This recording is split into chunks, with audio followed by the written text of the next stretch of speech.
itu adalah mengenai tutorial React. Kita akan coba membahas sebuah teknologi yang sangat populer saat ini yang dinamakan dengan React. Dan kalau teman-teman lihat judulnya, bahkan teman-teman bukan hanya akan mendapatkan tutorial React, tapi akan mendapatkan tutorial React yang paling masuk akal untuk pemula. Penasaran kan maksudnya seperti apa? Makanya tonton terus videonya sampai akhir. Oke teman-teman ya, kalau misalkan teman-teman mau langsung ngikutin tutorialnya, sebenarnya teman-teman bisa langsung skip aja videonya ke menit berikut ini. Kalau teman-teman nggak mau ngedengerin saya ngomel atau menggerutu dulu nih di awal-awal. Kenapa mau menggerutu dulu? Karena kita akan bahas dulu mengenai hal yang paling masuk akalnya terlebih dahulu ya. Mungkin teman-teman ada yang nanya, kenapa paling masuk akal Pak? Emang ada ya tutorial React yang nggak masuk akal? Ya jadi kita bahas ini dulu ya. Jadi selain memang supaya judulnya agak-agak clickbait, saya mau kasih tahu dulu alasannya kenapa saya bilang paling masuk akal. Jadi yang pertama gini, kalau kita mau belajar sebuah teknologi, bahasa pemrograman, atau framework, atau library, atau apapun lah ya, itu kan sebetulnya tempat belajar paling tepat adalah dari dokumentasi resminya. Bener nggak teman-teman? Jadi sebenarnya kita jangan dulu cari-cari di tutorial-tutorial lain. Kita jangan dulu cari di YouTube, kita jangan dulu cari di Stack Overflow, tanya ChatGPT. Kita baca dulu dokumentasi resminya dari pembuatnya. Karena kan harusnya dokumentasinya lah yang ngasih tahu kita teknologi itu apa, cara pakainya gimana, dan lain sebagainya. Ya, dan menurut saya dokumentasinya React ini kurang masuk akal, khususnya untuk pemula. Dan ini pasti ini buat teman-teman yang dia adalah yang udah belajar JavaScript, udah tahu JavaScript ya, udah tahu gimana cara bikin aplikasi menggunakan JavaScript, dia udah tahu yang namanya manipulasi DOM, dia udah tahu teknik-teknik JavaScript ES6 misalnya ya. Tapi belum pernah sampai saya udah coba buka satu yang paling masuk akal gitu. Jadi sebetulnya maksud saya yang paling masuk akal untuk saya untuk mengikuti yang sangat sederhana mengenai dokumentasi. Seperti biasa, kalau teman-teman ngikutin tutorial di channel WPU, pasti kita akan bahas dulu mengenai ketika kita mau belajar sesuatu, sebuah teknologi, framework, library, atau apapun, pertama-tama pasti kita akan belajar dulu mengenai apa dan kenapanya dulu ya. Jadi sebenarnya apa itu React dan kenapa sih kita harus pakai React. Jadi sabar dulu, buat yang pengen bikin aplikasi pakai React, kita bahas definisinya dulu ya. Oke, sekarang kita lihat, apa itu React? Jadi kalau tadi teman-teman baca di website Next.js, itu katanya React adalah sebuah library, ya library JavaScript untuk membuat antarmuka pengguna atau UI, user interface ya, user interface itu antarmuka pengguna yang interaktif. Teman-teman pelajari keyword-keyword yang ada di kalimatnya. Nah, sedangkan antarmuka pengguna itu adalah elemen-elemen pada layar yang kalian bisa lihat dan kalian interaksikan. Ya, bisa diklik, bisa digeser, bisa di-scroll, bisa kalian input sesuatu. Ya, jadi pokoknya yang bisa kalian lihat dan interaksikan itu adalah user interface atau antarmuka pengguna. Nah, terus berikutnya kenapa sih React disebut library? Kenapa bukan disebut framework? Nah, ini katanya. Dia disebut library karena React tuh menyediakan fungsi-fungsi untuk membangun UI. Jadi dalamnya kita bisa pakai fungsi-fungsinya, tapi terserah kita sebagai developer mau pakai fungsi yang mana. Jadi nggak ada aturan khusus harus bikinnya sesuai urutannya seperti ini. Nggak ada aturan khusus kalian harus bikin struktur foldernya seperti apa, arsitekturnya seperti apa. Ada best practice-nya, tapi secara umum diserahkan atau dibebaskan ke para developernya. Kenapa? Karena React itu disebut sebagai library yang unopinionated. Jadi silakan aja bebas para penggunanya untuk beropini atau menggunakan caranya masing-masing gitu. Beda dengan framework, banyak framework yang udah diatur dari mulai instalasinya, struktur foldernya udah dibikinin, konfigurasinya udah dikasih tahu, tinggal kita edit-edit ya seperti itu. Jadi React relatif unopinionated. Terserah kita sebagai developer untuk pakainya mau kayak gimana. Nah, itu menyebabkan si ekosistem dari React ini jadi besar dan berkembang. Karena banyak cara, banyak ragam, banyak varian, banyak gayanya masing-masing gitu untuk ngoding menggunakan React. Sehingga tools pihak ketiganya itu banyak banget. Ya ini bisa jadi keuntungan, bisa jadi kerugian ya kalau untuk yang baru mulai belajar atau pemula biasanya sesuatu yang unopinionated itu malah bikin bingung gitu ya. Buat yang udah expert, buat yang udah tahu bisa bongkar pasang, bisa ubah sana ubah sini, yang unopinionated itu bisa membebaskan dirinya. Jadi buat pemula kadang-kadang justru yang opinionated yang udah dikasih tahu caranya yang lebih mudah. Ya tapi itu ada dua perbedaan aja ya. Nah sekarang kita lihat sejarahnya sedikit ya. Jadi React ini dibuat pada tahun 2013 awalnya ya oleh seorang yang namanya Jordan Walk. Dia adalah seorang engineer di Facebook Kayaknya sampai saat ini juga masih ya. React saat ini udah ada di versi 18.2.0. Ya jadi saat video ini dibuat, itu 18.2.0. Mungkin aja teman-teman yang nonton nanti di masa yang akan datang ini udah lebih baru. Jadi selalu pastikan, sesuaikan. Siapa tahu nanti versinya berbeda, dokumentasinya beda, cara pakainya juga beda. Nah, pertama kali dibuat, itu karena Facebook tuh makin besar ya. Jadi saat itu tuh lagi nge-develop Facebook Ads. Mulai ada fitur chatting yang di bawah kanan tuh ya. Terus karena baru mengakuisisi Instagram, Facebook tuh lagi melakukan integrasi supaya antara Instagram sama Facebook itu bisa informasinya seamless gitu. Melakukan update di Facebook, Instagram ikut berubah, melakukan update di Instagram, yang ada di Facebook juga bisa ikut berubah gitu misalnya ya. Terus juga lagi bikin atau ngembangin mobile app-nya untuk Facebook. Sehingga UI dari masing-masing aplikasi tadi itu kan harus lebih mudah dikelola. Kalau kita misalnya melakukan sesuatu di mobile, ya pasti kan pengennya yang di desktop berubah gitu. Nah, untuk melakukan itu, makanya dikembangkanlah si React ini. Walaupun sebelumnya namanya bukan React, dia menggunakan nama yang lain atau bahkan library atau framework yang lain ya. Dan ini teman-teman sebetulnya bisa lihat di halaman dokumentasi React di bagian community, terus ada React video. Jadi teman-teman masuk ke dokumentasinya React, di atas ada community, nanti masuk di bagian video, di sini ya. Ini ada video penjelasan mengenai React dari mulai yang paling baru, ini React Conference, sampai yang paling bawah nih. Yang tadi saya jelaskan, itu ada di paling bawah, nih video pertama tentang React. Ini saran saya teman-teman nonton ya, videonya ini keren banget ya. Jadi ini si Jordan Walk-nya ini ada Tom Okino, dia ngejelasin mengenai awal mula kenapa sih ada React gitu ya. Ini sakti banget nih.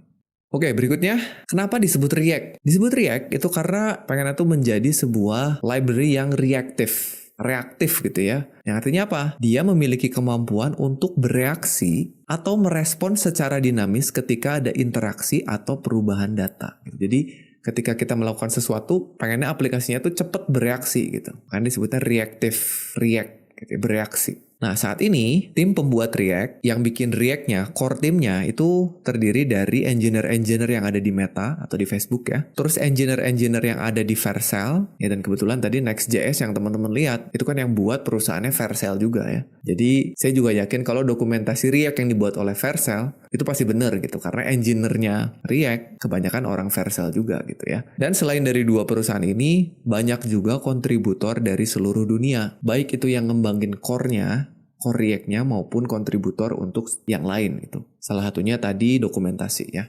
Nah, dan sampai saat ini yang mantep nih ya, yang keren, React ini sudah diunduh atau di-download sebanyak 19,3 juta kali. Kalau kalian lihat statistiknya di NPM. Dan kalau kalian buka repositorinya di GitHub, itu yang ngasih star udah 200.000 lebih gitu star. Jadi sangat populer sekali ya. Itu ya, jadi teman-teman sedikit mengenai React, apa itu React, terus sejarahnya React, terus awal mula React seperti apa. Mudah-mudahan jadi kebayang lah ya. Nah, berikutnya, kita masuk ke bagian kedua.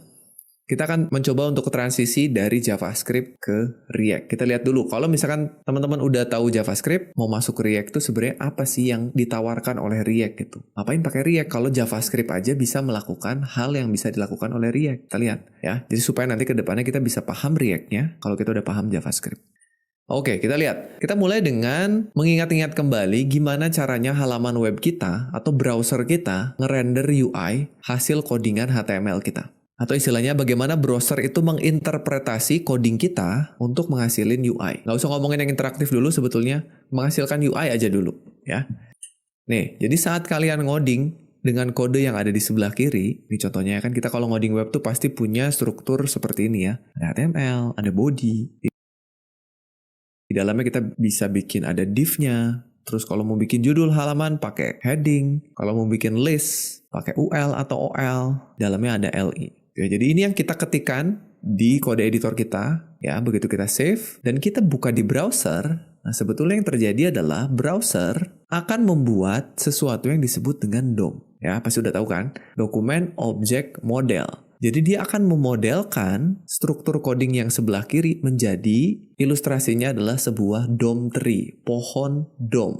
Ya kenapa disebut pohon DOM? Karena ada hierarkinya. Sama seperti hierarki susunan atau silsilah keluarga gitu ya. Ada parent, ada child. Kalau anaknya banyak ada children. Kalau parentnya parent kita sebut grandparent. Kalau sejajar kita sebut dengan siblings. Atau saudara atau adik kakak lah ya, siblings gitu. Nah jadi sebetulnya direpresentasikan sama browser sebagai DOM tree seperti ini. Jadi ada coding kalian, ada DOM tree. Nah, terus berikutnya, DOM itu apa? DOM itu adalah representasi objek. Kalau tadi kan visualnya ya, pohonnya itu visual. Sebenarnya di belakang layar, bentuknya DOM itu, dia adalah objek. Visual kan supaya kita gampang melihat dan mahamin aja ya. Sebenarnya DOM itu dia objek. Dari HTML, tadinya coding, diubah jadi objek. Jadi, yang tadinya tree seperti ini, bisalah tampil di UI-nya atau di browsernya jadinya seperti ini. Jadi dari source code, diterjemahkan dulu jadi DOM, baru tampillah di UI-nya. Itu representasinya ya. Sesimpel apapun kalian nulisin coding HTML-nya. Dan kalau misalkan teman-teman masih bingung mengenai DOM itu apa, terus cara nyeleksi DOM seperti apa, cara nelusurin DOM seperti apa, sampai manipulasi DOM seperti apa, teman-teman bisa kunjungin aja playlist belajar dokumen objek model yang ada di channel WPU ini. Saya udah buatkan cukup lengkap, ada beberapa belas video ya yang bisa kalian ikutin. Mulai dari teori DOM tree, bagaimana cara menyeleksi elemen pada DOM, sampai DOM manipulasi ya. Nah, sebenarnya manipulasi DOM itu apa? Jadi kita bisa mengubah tampilan atau mengubah UI yang ada di dalam halaman kita berdasarkan codingan HTML-nya. Ya, jadi kita bisa menambah, mengubah, atau menghapus titik-titik pada DOM tree tadi, tapi nggak lewat codingan. Kita bisa memanipulasinya pakai JavaScript. Nih contoh nih, misalnya kita punya struktur HTML sederhana lah seperti ini ya. Kita punya HTML, head, title, body, dan sebuah div yang nama ID-nya app misalnya. Ini nggak aneh lah ya. Div nama ID-nya app, isinya kosong. Udah ini kita codingnya begini aja, index HTML terus kita save. Nah sekarang, gimana caranya kalau kita mau menyisipkan tag H1 di dalam div ini? Yang di dalam tag H1-nya ada tulisan belajar React bareng WPU. Jadi tambahin emoji roket lah gitu ya. Supaya masuk ke dalam div ini, tapi nggak ngubah struktur HTML-nya. Kita ngubahnya pakai JavaScript, pakai teknik DOM manipulation. Ya, teman-teman harusnya bisa dong. Jadi saya minta ini latihan ya. Silakan di-pause dulu videonya. Ketik ini di HTML kalian, bikin aja file namanya index.html. Terus nanti di bawahnya bikin aja script JavaScript. Terus silakan manipulasi agar kalian bisa nyisipin H1 di dalam div-nya. Oke, silakan. Gimana? Sudah? Nah, kalau sudah kita lihat hasilnya. Nih, jadi kalau teman-teman mau nambahin sesimpel hanya tag H1 aja yang ada tulisan belajar React bareng WPU, ini yang harus kalian lakukan. Pertama bikin tag script dulu di bawah sebelum penutup body ya. Kalian bikin dulu script, tipenya teks, JavaScript. Terus yang pertama kali kalian lakukan adalah kalian seleksi dulu elemen app-nya. Yang ini. Kalian seleksi dulu pakai JavaScript ya. Pakai DOM selection, kalian bisa pakai document.getElementById. Jadi JavaScript tolong carikan saya elemen yang ID-nya app, atau kalian bisa pakai query selector ya. Document.query selector terus kasih hashtag atau tanda pagar app gitu. Untuk menyeleksi elemen div. Setelah itu kita create elemen H1. Jadi kita bikin dulu di memori, kita bikin namanya header atau headings ya, ini harusnya namanya headings. Kita bikin dokumen.create elemen H1. Disiapin tuh di memori H1 kosong. Terus berikutnya kita bikin teks untuk elemen H1 tadi. Kita bikin elemen yang ada di dalam H1-nya. Yaitu tulisan belajar React bareng WPU. Udah tuh, jadi ada dua node, ada dua elemen. Ada teks, ada H1. Berikutnya adalah teksnya kita masukin ke dalam H1. Caranya kita append header content ke dalam header. Jadilah kita rangkai tuh H1 yang ada tulisan belajar React bareng WPU. Nah udah jadi tuh, masih di memori nih. Sekarang elemen H1 yang ada teksnya, kita masukkan lagi ke elemen app yang udah kita siapin. Paham kan? Kita taruh lagi app append child header. Masuklah tuh H1 ke dalam div yang kosong tadi. Sekarang kalau kita lihat di browser, muncul tuh belajar React bareng WPU. Simple banget. Ini bisa dilakukan pakai DOM selection dan DOM manipulation. Ya, mudah-mudahan kalian nyobain tadi ya. Nah, sekarang kita lihat bedanya antara kalau teman-teman klik kanan lalu view page source, yang teman-teman lihat adalah codingan awal. Ada coding div app yang kosong, lalu ada script buat manipulasi DOM-nya. Di sini H1-nya nggak ada, karena H1-nya dibikin pakai JavaScript kan. Nah, tapi kalau teman-teman klik kanan lalu pilih inspect, tampilnya begini. Lihat codingannya beda. Yang di sebelah kiri nggak ada H1-nya, tapi di sebelah kanan ada H1-nya. Jadi kalau teman-teman buka webnya pakai inspect, lalu klik tab elemen, ini adalah representasi dari DOM setelah kita lakukan manipulasi pakai JavaScript. Nah, itu ya. Jadi inilah yang dilakukan ketika kita mau memanipulasi website pakai JavaScript.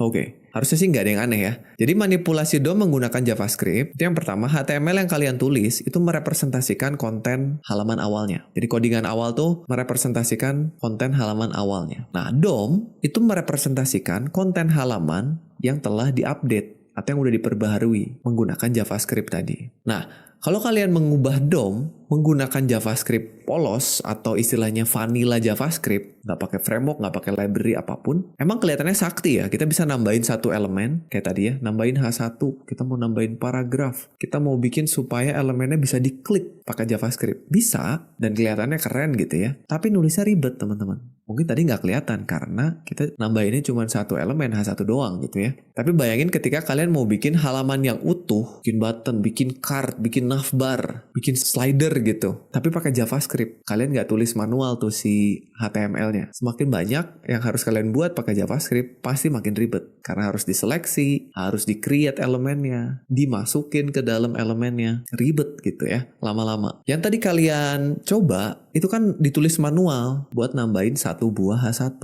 Buat nambahin H1 aja kalian nulisnya begini. Bikin dulu elemennya, bikin teksnya, masukin teks ke elemen, masukin elemen ke wadahnya gitu ya. Bayangin kalau kalian punya paragraf. Bayangin kalau kalian punya list item. Ada berapa create elemen yang harus ditulis gitu. Jadi semakin banyak, kalau pakai teknik yang tadi, pakai JavaScript polos, pakai vanilla ya, waktu yang kalian butuhin pasti banyak kan. Lama gitu ya. Nanti kita sebagai developer tuh bakalan ngabisin waktu buat nulisin bagaimana sesuatu akan dilakukan. Kayak tadi kan satu-satu tuh, bikin elemen, masukin elemen, simpen elemennya ke div, baru tampilin. Jadi kita capek gitu, nulisin satu-satu, gimana.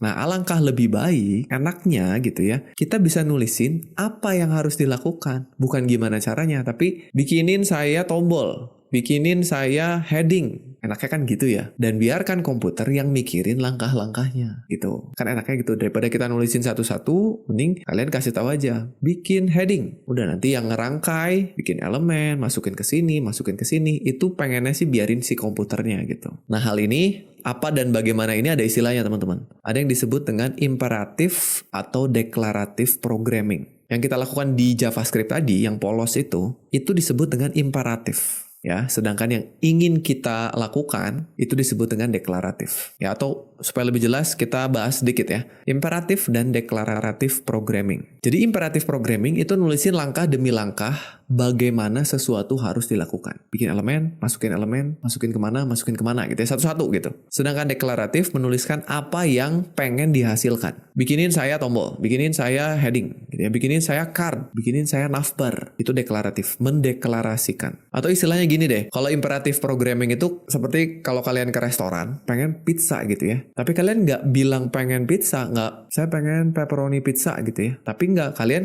datengin kokinya, terus kalian bilang satu-satu, Pak Koki, tolong bikin adonan, terus ratain adonannya, terus masukin toppingnya, terus masukin ke oven dengan suhu sekian, tungguin. Nah, kalian kalau nyuruh-nyuruh gitu ke kokinya di restoran, diusir pasti. Makanya nggak gitu, kalian datang ke restoran, kalian pesen aja, mau bikin apa. Dan kayaknya kalian nggak terlalu peduli gitu langkah-langkah yang dilakukan oleh si kokinya. Yang penting makanannya datang, dimakan enak. Itu namanya deklaratif programming. Nah, kenapa saya jelasin imperatif dan deklaratif? Karena React itu merupakan UI library yang deklaratif. Nah, dari sini aja, dari satu kalimat ini aja, harusnya kalian udah bisa setidaknya memahami bahwa, React ini membuat sesuatu yang tadinya imperatif, yang harus kita tulis satu-satu tadi, bisa jadi deklaratif gitu. Itu aja harusnya udah bikin kita senang gitu. Berarti mempermudah nih. Ya, jadi itu sedikit penjelasan mengenai apa yang React ingin lakukan gitu. Masuk ke bagian ketiga, yaitu kita akan mulai bekerja dengan React. Nah, di sini kita akan coba bikin aplikasi yang sangat sederhana ya, menggunakan React. Nah, jadi buat kalian yang nggak sabar pengen ngoding React, sekarang lah saatnya ya. Mari kita mulai React-nya. Kita baca dulu penjelasannya dikit. Yang pertama nih, kalau kita mau menggunakan React, kita butuh 2 script React yang kita panggil lewat sebuah CDN atau Content Delivery delivery network. Jadi kita bisa menjalankan React-nya dengan memanggil library React-nya di dalam script kita. Ini bukan cara yang disarankan, tapi ini cocok banget buat kalian yang masih pemula dan baru pakai React. Jadi kita nggak perlu mikirin dulu gimana cara ngompil React-nya atau melakukan bundling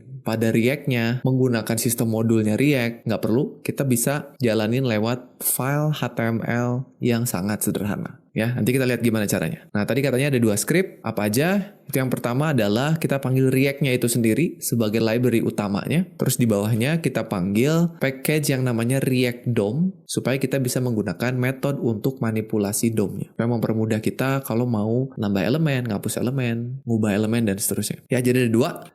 Kalian nulisnya begini, misalkan kalian punya indeks HTML, kasih aja struktur dasar ya. Kasih div kosong sebagai tempat penampungannya tadi. Kalau tadi kan pakai JavaScript, kita lihat divnya kita kasih ID app. Nah kalau sekarang React ngasih namanya ganti ya. Kalau React sebelumnya, React 17 itu ID-nya app. Tapi di React 18 dia ganti ID-nya jadi root. Nah kenapa? Nanti kita lihat ya. Tapi yang pasti nih, yang tadi saya bilang React-nya manggil 2 script tuh ini. Jadi ada script React-nya, React 18 dari sini, dan juga React DOM dari sini. Nanti di dalamnya kita tinggal buat nyiapinnya. Ini sebenarnya buat nyiapinnya kalian bikin JavaScript yang memanggil si root ini sebagai kontainer. Atau kalau misalkan teman-teman nggak mau ngetikin ini, males pak ngetik gitu ya. Kita kunjungin dokumentasinya React. Silakan datang ke dokumentasinya React, terus klik Learn, terus kita ke Installation supaya dapetin filenya ya. Kalian scroll ke bawah, ada di sini Try React Locally. Nah, ini kalian bisa download aja nih di sini. Jadi kalau kalian klik, nanti kalian akan diarahkan ke sebuah script yang ada script React-nya. Ya, yuk kita siapin.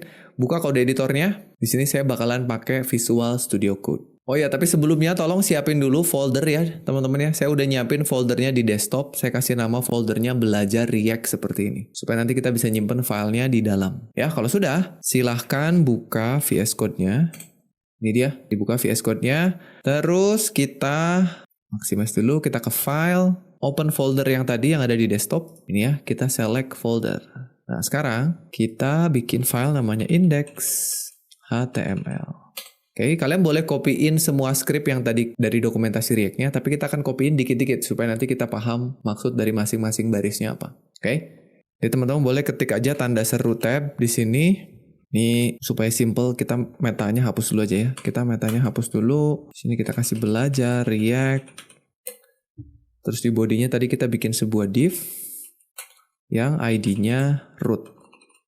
Oke, terus di bawah sini kita punya script yang tipenya text/JavaScript yang di dalamnya kita panggil apa tadi? Const, lalu apa? Container, dokumen, titik get element by ID. Sebenarnya mau pakai query selector juga bisa. JavaScript carikan saya elemen yang ID-nya root. Oke. Nah ya, tinggal kita kopikan link ke React-nya. Kita buka lagi tadi dokumentasinya. Kita copy 2 baris ini, script-nya aja. Ya, kalian bisa lihat lengkapnya ada di sini ya. Cuman anggap aja kita nggak paham gitu ya apa yang ada di dalamnya. Maka kita akan ikuti yang ada di tutorial Next.js-nya. Kita kopikan 2 ini dulu. Kembali ke sini. Kita simpan di bagian head. Sudah ya, jadi kita udah manggil 2 script React. Save dulu, jangan dulu dijalanin, kita balik dulu ke slide-nya. Oke, udah ya, 2 ini sudah.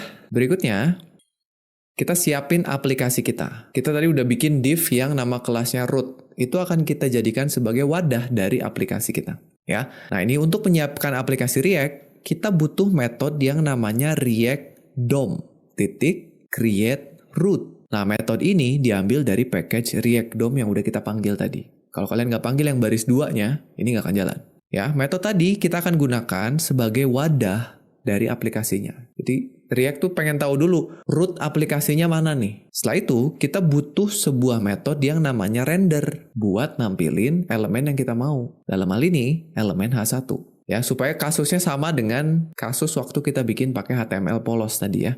Oke, jadi nulisnya gini, kita butuh variabel namanya root, sebenarnya namanya bebas aja ya. Terus kita panggil React DOM create root dari elemen yang udah kita tentukan tadi. Kebetulan tadi kan elemennya namanya div dengan ID root, kita simpan ke kontainer, masukin ke dalam create root, baru kita panggil root.render buat nampilin elemen yang mau kita tampilin. Nih, dari sini harusnya teman-teman udah bisa lihat, buat nampilin ya kita cukup 1 baris. Kalau pakai JavaScript tadi, kita butuh 5-6 baris. Ya, kita coba dulu. Kalian mau ketik manual ini boleh, silakan disalin. Atau mau balik lagi kita copy dari script yang kita download juga bisa. Ya, balik ke sini, kita ambil aja ini nih.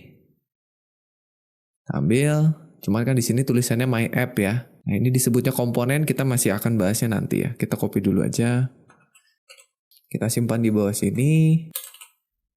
Nah, rendernya kan kita nggak mau My App. Ini apa? Kita belum belajar nih. Kita bikin manual aja. Kita pakai H1, kita tulis H1 dulu ya. Terus misalnya kita tadi mau tulisannya apa? Belajar React bareng WPU atau bareng Padika. Gitu. Kita munculin roketnya. Pencet kalau kalian pakai Windows, pencet Windows titik. Terus cari aja roket. Nah, ini ya supaya muncul.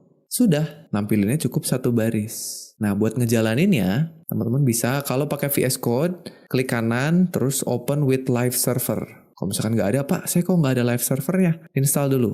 Klik tombol extension di sebelah kiri, terus cari aja live server. Ini sebuah extension buat menampilkan web menggunakan local server ya. Silahkan diinstal, kalau sudah, nanti kalau diminta restart VS Code-nya, restart aja. Tapi kalau nggak, ya nggak usah. Udah, balik lagi, kita tutup sidebar-nya. Klik kanan, open with live server. Nah, tampilnya kosong gini teman-teman. Mana H1-nya? Kalau kosong tampilnya atau nggak tampil apa-apa, itu kemungkinan ada error. Nah, mari kita lihat errornya di mana ya. Caranya kalian klik kanan, terus inspect, terus kalian ke console. Nah, nih ada error nih. Katanya unexpected token. Kenapa nih? Ternyata React tidak mengenali tag H1 di dalam rendernya. Loh, kenapa? Mari kita kembali dulu ke slide. Ya, harusnya teman-teman juga sama, harusnya error. Ya, errornya kayak gini tuh, unexpected token. Ternyata memang ini adalah error yang diharapkan gitu. Justru kalau nggak error, H1-nya tampil, nah itu justru ada yang aneh tuh. Kenapa error? Nih, karena ternyata React-nya nggak mengenali H1. Ya, di dalam metode render, H1 ini bukan JavaScript. Terus apa itu? Itu adalah sebuah sintaks HTML atau ekstensi dari HTML yang namanya JSX. Dan secara default, browser itu nggak mengenali JSX. Yang dikenali sama browser itu kan HTML, CSS, JavaScript ya. Supaya si browser ini bisa mengenali JSX, kita butuh sebuah compiler yang bisa nerjemahin JSX jadi sintaks JavaScript biasa, supaya kebaca. Nah, gimana cara nginstal compilernya? Kita akan menggunakan sebuah compiler yang namanya Babel, yang akan kita gunakan sebagai penerjemahnya. Ya, jadi kalian bisa nambahin Babel. Babel itu websitenya resminya ada di sini. Sama ya, kita pakai CDN lagi lewat unpackage ya. Tapi jangan lupa nanti kalian ubah tipe dari JavaScript menjadi text/JSX.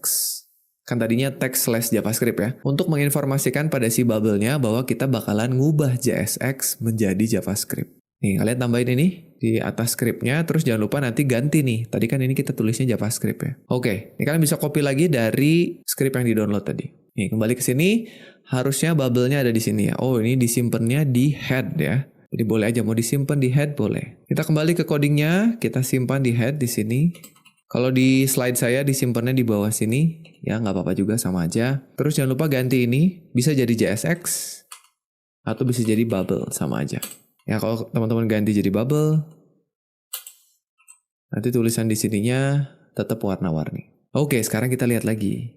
Nah, sekarang errornya udah nggak ada, tulisannya udah tampil. Tuh ya, mantap ya. Sama nggak teman-teman?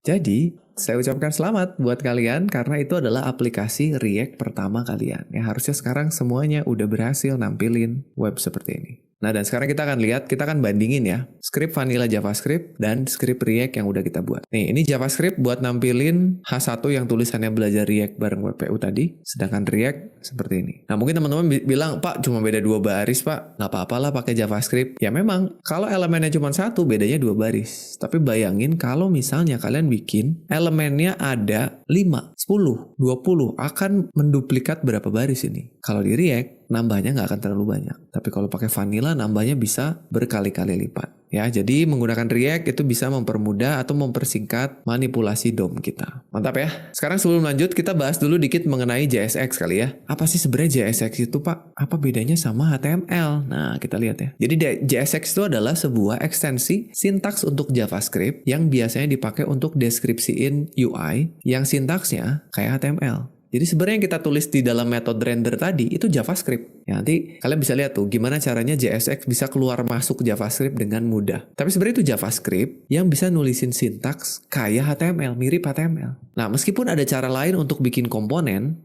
tuh ya istilahnya elemen HTML-nya gitu ya. Ada cara lain, tapi kebanyakan developer React itu pakai JSX untuk bikin komponennya. Jadi kita ikutin aja ya, kita pakai JSX saja. Sintaks JSX ini kelihatannya kayak HTML, tapi dia lebih strict. Nah, strictnya gimana nanti kita lihat ya. Dan dia juga bisa nampilin informasi yang dinamis. Beda seperti HTML yang statis. Nah, untuk nulisnya, kita harus ingat 3 aturan JSX. Jadi JSX itu punya 3 aturan penting yang harus kita ingat-ingat. Apa aja? Kita bahas satu-satu. Aturannya ada di sini ya. Kalau teman-teman mau lihat dengan lebih detail, ada di dokumentasi React-nya. Yang pertama, JSX ini pada saat kita render harus selalu mengembalikan satu buah elemen. Gak boleh lebih dari satu. Nah, tapi kan kalau kita bikin komponen, elemennya banyak, Pak. Misalnya bikin card, kan dalamnya ada tulisan, ada gambar, ada tombol. Nah, gimana bikinnya? Kita lihat. Yang kita udah coba, itu kan pada saat kita ngerender, kita nampilin cuma satu elemen ya. Elemen H1 yang ada tulisannya. Ini nggak masalah, karena cuma satu elemen. Jadi aman, tadi tampil dengan normal. Udah tampil. Sekarang gimana kalau gini? Pada saat kita ngerender, di dalamnya ada 3 elemen. Nah, kalau kalian tulis begini, error pasti. Karena metode rendernya tidak mengembalikan satu elemen, malah 3 elemen. Kalau kalian pengen bikin ini menjadi satu komponen, yang harus kalian lakukan adalah membungkus 3 elemen ini ke dalam satu elemen lagi. Karena kalau ini dijalanin, ini pasti error. Tuh ya. Jadi kalau misalkan ada elemen JSX yang sejajar gitu, yang bersebelahan, maka dia harus dibungkus dengan tag pembungkusnya. Nah, apakah yang Anda maksud adalah JSX fragment? Jadi JSX fragment itu adalah banyak elemen yang mau kita jadikan satu, tapi tanpa bikin elemen baru. Sebenarnya kalian bisa bungkus ini pakai div, tapi nanti divnya jadi elemen sendiri. Kalau kalian nggak mau, kalian bisa bungkus pakai tag kosong kayak gini. Pokoknya, metode rendernya harus ngembaliin satu elemen. Ya, maka ini akan normal. Dengan asumsi kalian udah punya gambarnya. Ya, itu yang pertama. Jadi harus ngembaliin satu elemen. Ingat-ingat. Yang kedua, kalian harus selalu tutup semua tagnya. Nah, ini yang saya bilang tadi salah satu karakteristik JSX yang strict. Kalau HTML itu nggak semua elemennya kita butuh tutup tagnya, teman-teman. Kayak misalkan kalian bikin tag UL terus di dalamnya ada LI-nya. Kan LI itu punya buka LI sama tutup LI ya. Kalau kalian ilangin tutupnya, jadi LI buka tulisan nggak ada tutupnya, itu boleh. Sama HTML-nya boleh aja. Tapi kalau JSX wajib ditutup. Gitu. Contohnya kayak gini. Ya, tadi semua udah benar, H1-nya ada tutupnya. Bahkan kalau ada tag yang nggak punya pasangan, yang nggak punya penutup, tag tersebut harus self-closing. Jadi ini harus ditutup nih. Padahal kalau HTML nggak ada tutupnya begini, nggak masalah. Kan kalau tag pembuka, tag penutup tuh oke lah ya. Biasanya juga kalian lakukan. Bahkan kalau di VS Code udah ditutupin manual. Tapi kalau kalian lupa, misalnya nggak pakai tutup, kayak gini, error dia. Unterminated JSX content. Jadi dia anggapnya si JSX-nya nggak selesai. Itu yang kedua, selalu tutup semua tag-nya. Ingat-ingat. Yang ketiga, kalau ada atributnya, kalian gunakan camel case. Hampir untuk semuanya. Ini contohnya. Kalau misalnya kalian punya metode yang namanya onClick. Ya kan kalau di HTML tuh nulis onClick boleh aja. C-nya kecil, tetap jalan. Tapi kalau di JSX harus huruf besar. Nah, ada beberapa atribut yang berubah nama. Contohnya kelas. Kalau di HTML, kita mau ngasih kelas ke sebuah elemen, cukup tulis kelas huruf kecil semua. Selesai. Tapi kebetulan, di JSX, kelas itu udah dipesen namanya. Jadi tulisan kelas di sini beda. Nanti dia bentrok sama kelasnya JavaScript. Makanya, kalau kalian mau ngasih kelas di HTML, di komponen kalian, ganti jadi class name. Huruf N-nya jadi besar. Itu contohnya ya. Jadi kalau kita udah masuk belajar JSX dengan lebih dalam, kita bakalan tahu atribut-atribut apa aja yang bisa kita pakai. Terus kalau berubahnya jadi gimana. Oke, itu 3 aturannya. Dan ini kalau kita jalanin, tampil alert seperti biasa ya. Kalian boleh coba, tinggal tadi di pause aja videonya, terus disalin. Ya, jadi itu sekilas mengenai cara pakai React yang sangat sederhana, teman-teman.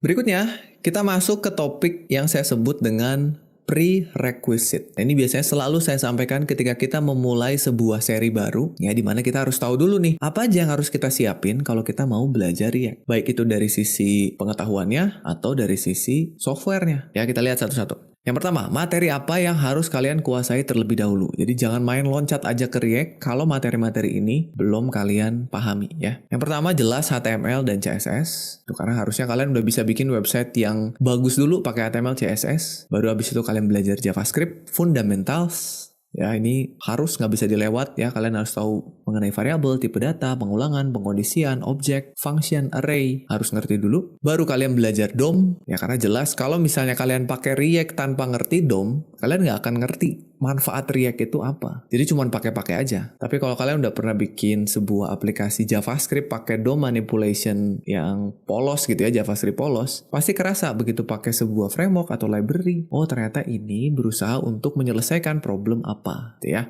Berikutnya kalian harus paham juga mengenai teknik-teknik pemrograman di modern JavaScript atau ES6. Apa aja nanti kita lihat ya. Terus kalian harus paham juga mengenai command line interface dan juga Git. Itu karena nanti kedepannya kalian akan sering banget menggunakan CLI atau terminal. Entah itu buat download package, ambil dari GitHub, repository orang. Jadi harus benar-benar paham gimana caranya menggunakan Git dan juga menggunakan terminal ya atau CLI. Kalau kalian nginstal Git di komputernya, biasanya itu udah ada yang namanya Git Bash, atau kalau yang pakai Windows ada PowerShell, atau kalau yang pakai Linux sama macOS juga pasti ada terminalnya. Silahkan pahami perintah-perintah dasar yang biasanya dipakai di terminal ya. Terus kalian juga harus belajar mengenai package manager, karena kedepannya React itu nggak dipakai dengan cara yang kita pakai tadi. Kita harus pakai misalnya NPM, modul bundler, builder, dan masih banyak lagi. Dan untuk memahami itu, kalian butuh paham juga mengenai Node.js. Jadi ini yang harus kalian kuasai dulu sebelum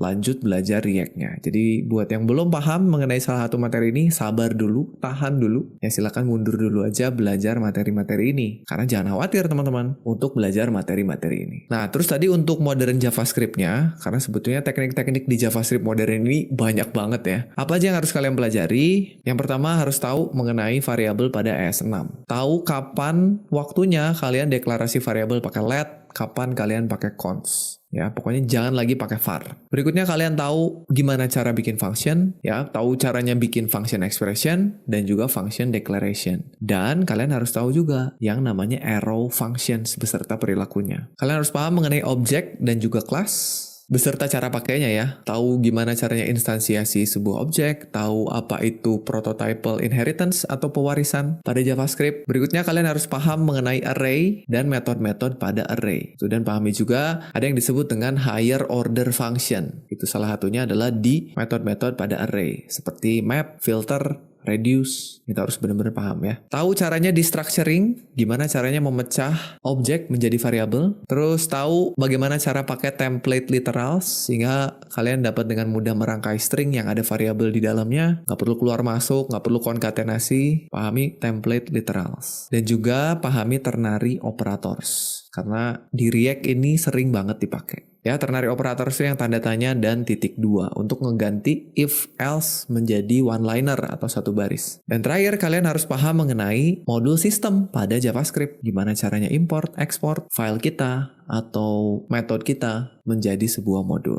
Ini yang harus kalian pelajari. Kalau misalkan ada yang masih belum paham, nggak usah khawatir karena di channel ini saya sudah sediakan jalur belajar ya. Teman-teman bisa ikutin semua materi yang dibutuhin untuk belajar React. Ada semua, mulai dari HTML, CSS, JavaScriptnya bahkan ada 3 playlist ya. Ini kalau di total bisa sampai 70 video kali ya. Silakan untuk yang JavaScript. Terus ada juga Git dan GitHub beserta belajar CLI ada di dalamnya dan belajar Node.js dan NPM ada juga di situ. Ya, jadi silakan itu dipelajari dulu ya. Jangan buru-buru pengen belajar React tapi fundamentalnya belum paham. Nah, berikutnya setup editornya. Untuk menggunakan atau membuat aplikasi pakai React tentu saja kita butuh editor ya atau kode editor. Kalian bisa pakai macam-macam, cuman yang akan kita gunakan di seri ini adalah VS Code yang harus kalian install linternya yaitu ESLint. gitu. Coba cek extensionnya udah diinstal apa belum. Terus konfigurasinya udah dilakukan apa belum. Nanti kalau misalkan belum, teman-teman bisa cek di dokumentasi React-nya ada gimana cara konfigurasi linternya. Jangan lupa juga install extension untuk format kode kalian supaya gampang diaturnya, nggak perlu ngerapihin manual yang namanya Prettier. Dan kalian bisa install browser extension yang namanya React Developer Tools. Ini kayaknya ada untuk semua browser-browser populer. Ya, setidaknya untuk browser yang saya pakai yaitu Google Chrome, ini ada. Oke, itu jadi prerequisite untuk belajar React di seri kita kali ini.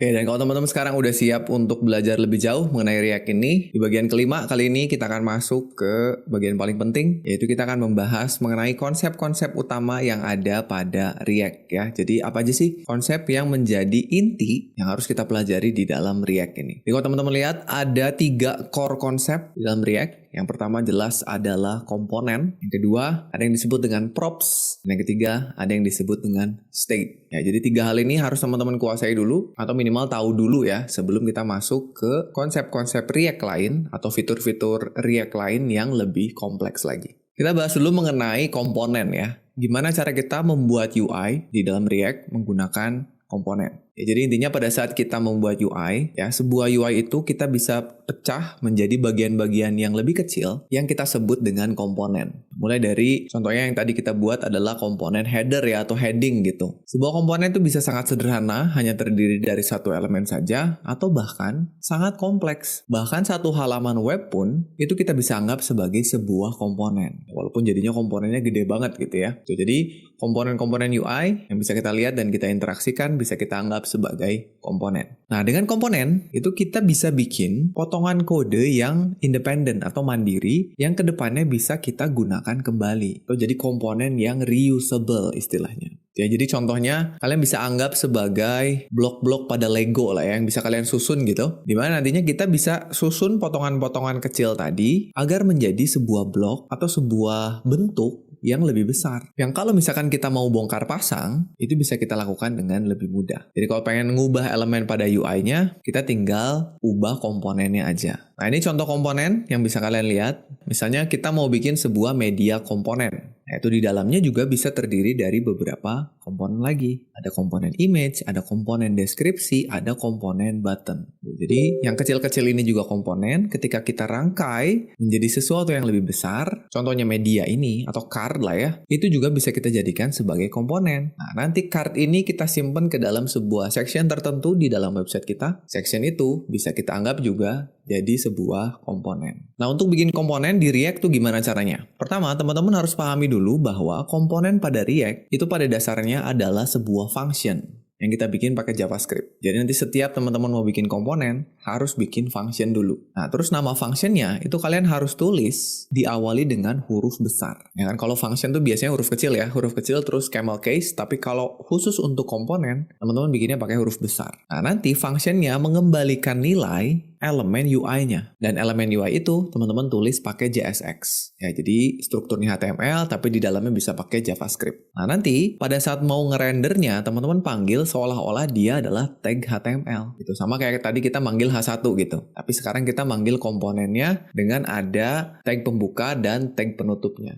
Ya, contohnya kayak gini. Jadi kalau tadi tulisannya kita langsung tulis di metode render, sekarang kita tarik untuk jadi sebuah komponen terpisah. Caranya teman-teman bikin sebuah function, misalnya kita kasih nama header, depannya huruf besar, terus dalamnya kalian nge-return JSX-nya. Jadi yang tadinya ada di render, pindah ke function header. Terus pada saat di render, kita tinggal panggil komponennya, tapi pakai lebih kecil dari dan self-closing tag-nya. Gini, ya, mari kita coba ya. Kita balik ke codingnya lagi. Sekarang kita akan ubah agar komponen kita yang tadinya langsung ditulis di render jadi sebuah komponen terpisah. Ya, kita bikin functionnya di sini. Function huruf besar header misalnya, nulisnya kayak function biasa, langsung return kurung buka kurung tutup JSX-nya. Ini kita cut aja. Cut, masukin ke dalam. Tinggal kita panggil header. Jangan lupa ditutup tag-nya.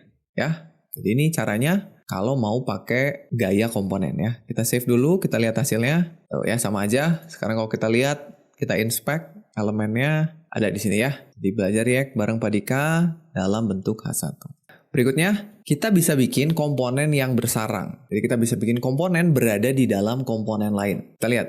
Sebuah aplikasi itu biasanya di dalamnya terdapat banyak komponen. Jadi kayak tadi kita lihat media komponen, itu di dalamnya ada 3 komponen. Jadi dibentuk oleh komponen-komponen kecil lain di dalamnya. Kita bisa nyimpen komponen di dalam komponen lain. Contohnya nih, kita mau masukin komponen header yang udah kita buat tadi ke dalam komponen homepage. Jadi misalnya satu halaman penuh kita mau bikin dia jadi sebuah homepage yang di dalamnya kita bikin strukturnya. Misalkan ada header, ada main, ada footer gitu misalnya ya. Nah, tapi di sini kita mau bikin headernya dulu aja. Nah, caranya kita harus bikin function untuk setiap komponen yang mau kita buat. Caranya gini.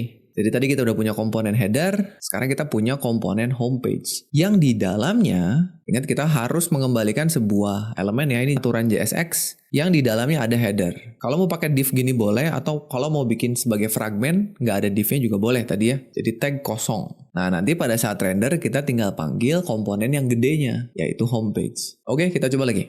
Sekarang kita kembali ke codingnya. Sekarang di sini kita bikin function home page. Oke, ingat huruf depannya huruf besar, terus biasanya dibikin sebagai camel case ya. Kalau ada kata berikutnya huruf besar juga. Dia mereturn gini, ya kalian bisa bikin pakai fragment.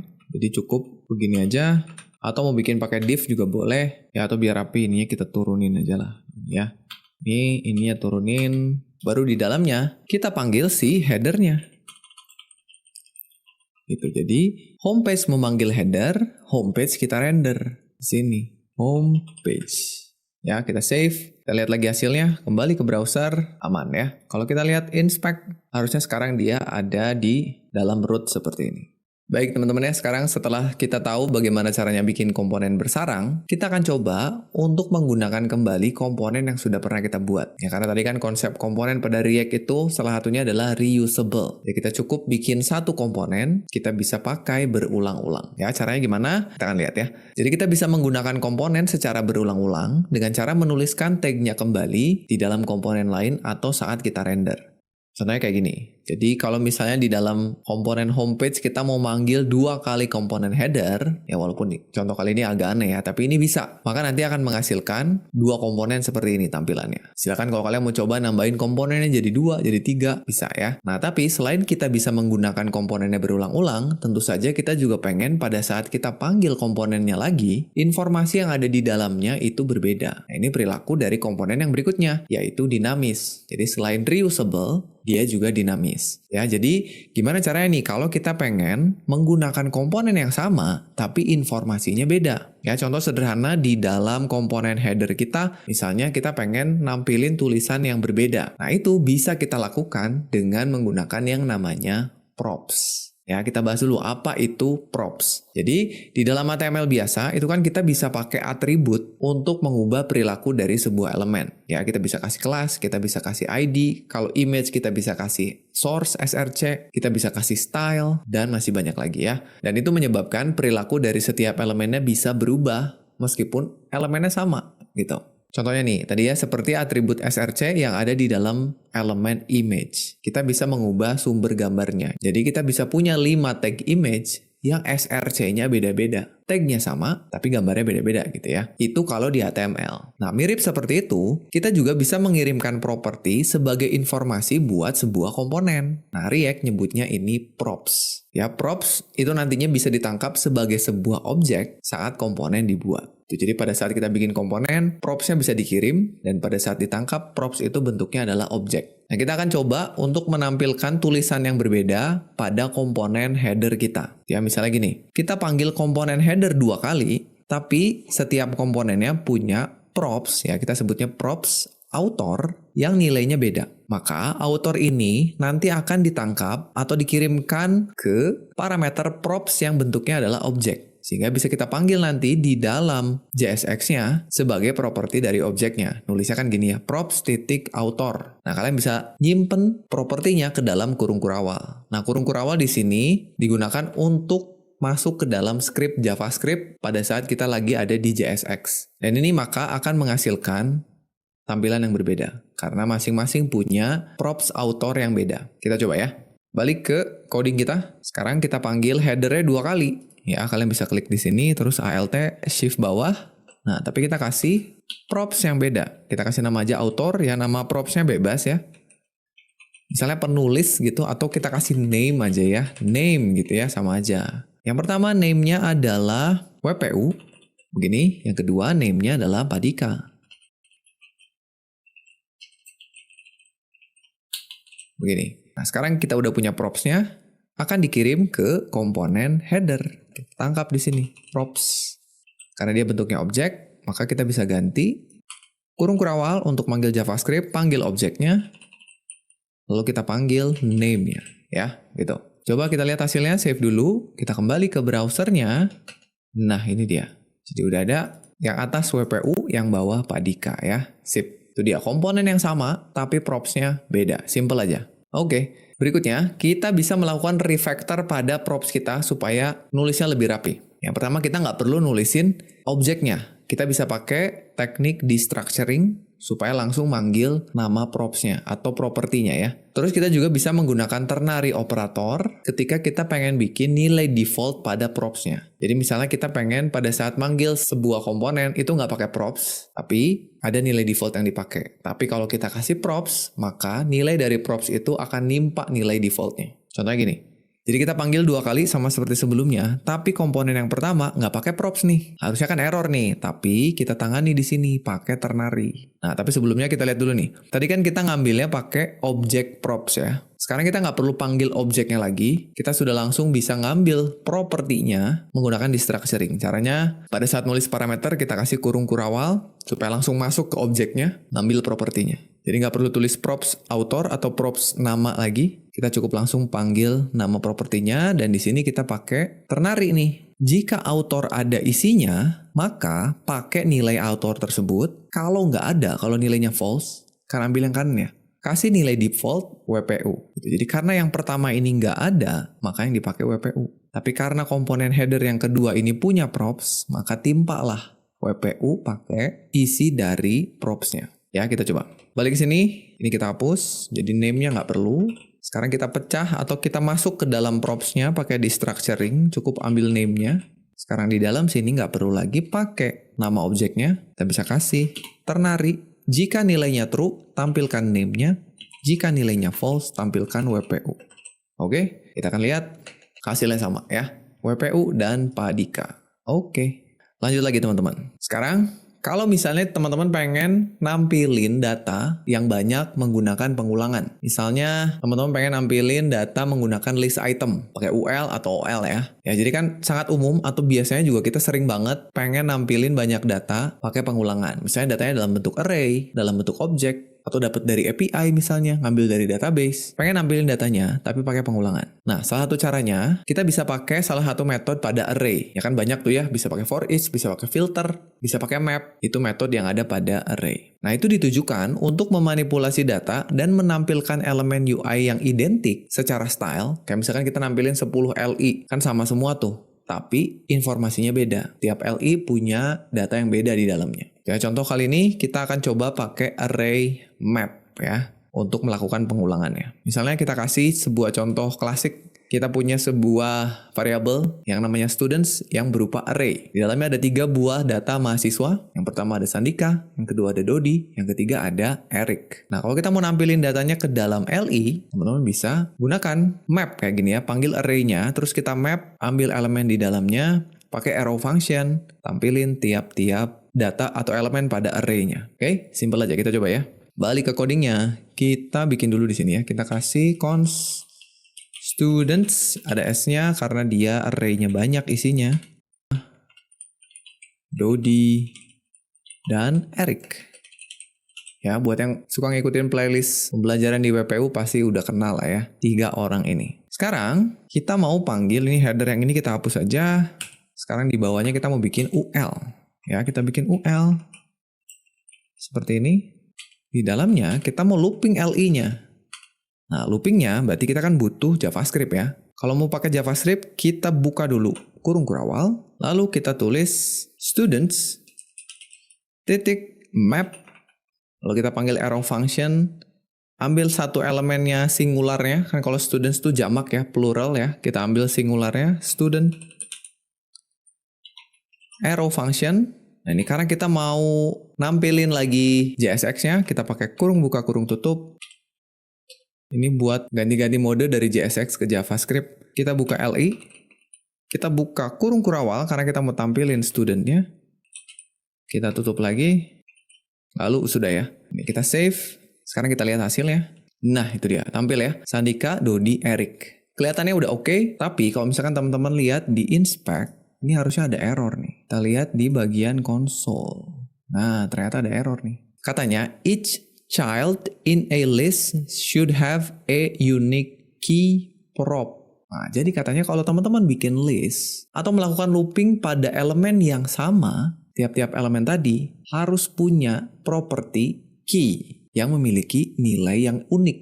Nah, kita tadi nggak ngasih properti apa-apa. Ya ini kalau kita jalanin, aman, tapi ada error tuh ya. Nah ini kenapa error? Karena dia butuh unique key. Apa itu unique key? Nih tadi warningnya menjelaskan bahwa ada prop key yang hilang. Katanya kita butuh properti yang namanya key. Kenapa ada warning? Karena React tuh butuh sesuatu untuk menandai elemen dengan nilai yang unik. Ketika elemen tersebut kita generate menggunakan looping. React nganggapnya semua elemennya sama. Harusnya tiap elemen tadi meskipun LI-nya sama harus punya penanda. Supaya nanti ketika ke depannya ada perubahan, React tahu yang mana yang berubah. Karena yang React lihat elemennya, bukan isinya. Nah di kasus kita bisa menggunakan nama student sebagai nilai dari property key-nya. Kenapa? Karena kebetulan nama studentnya nggak ada yang sama.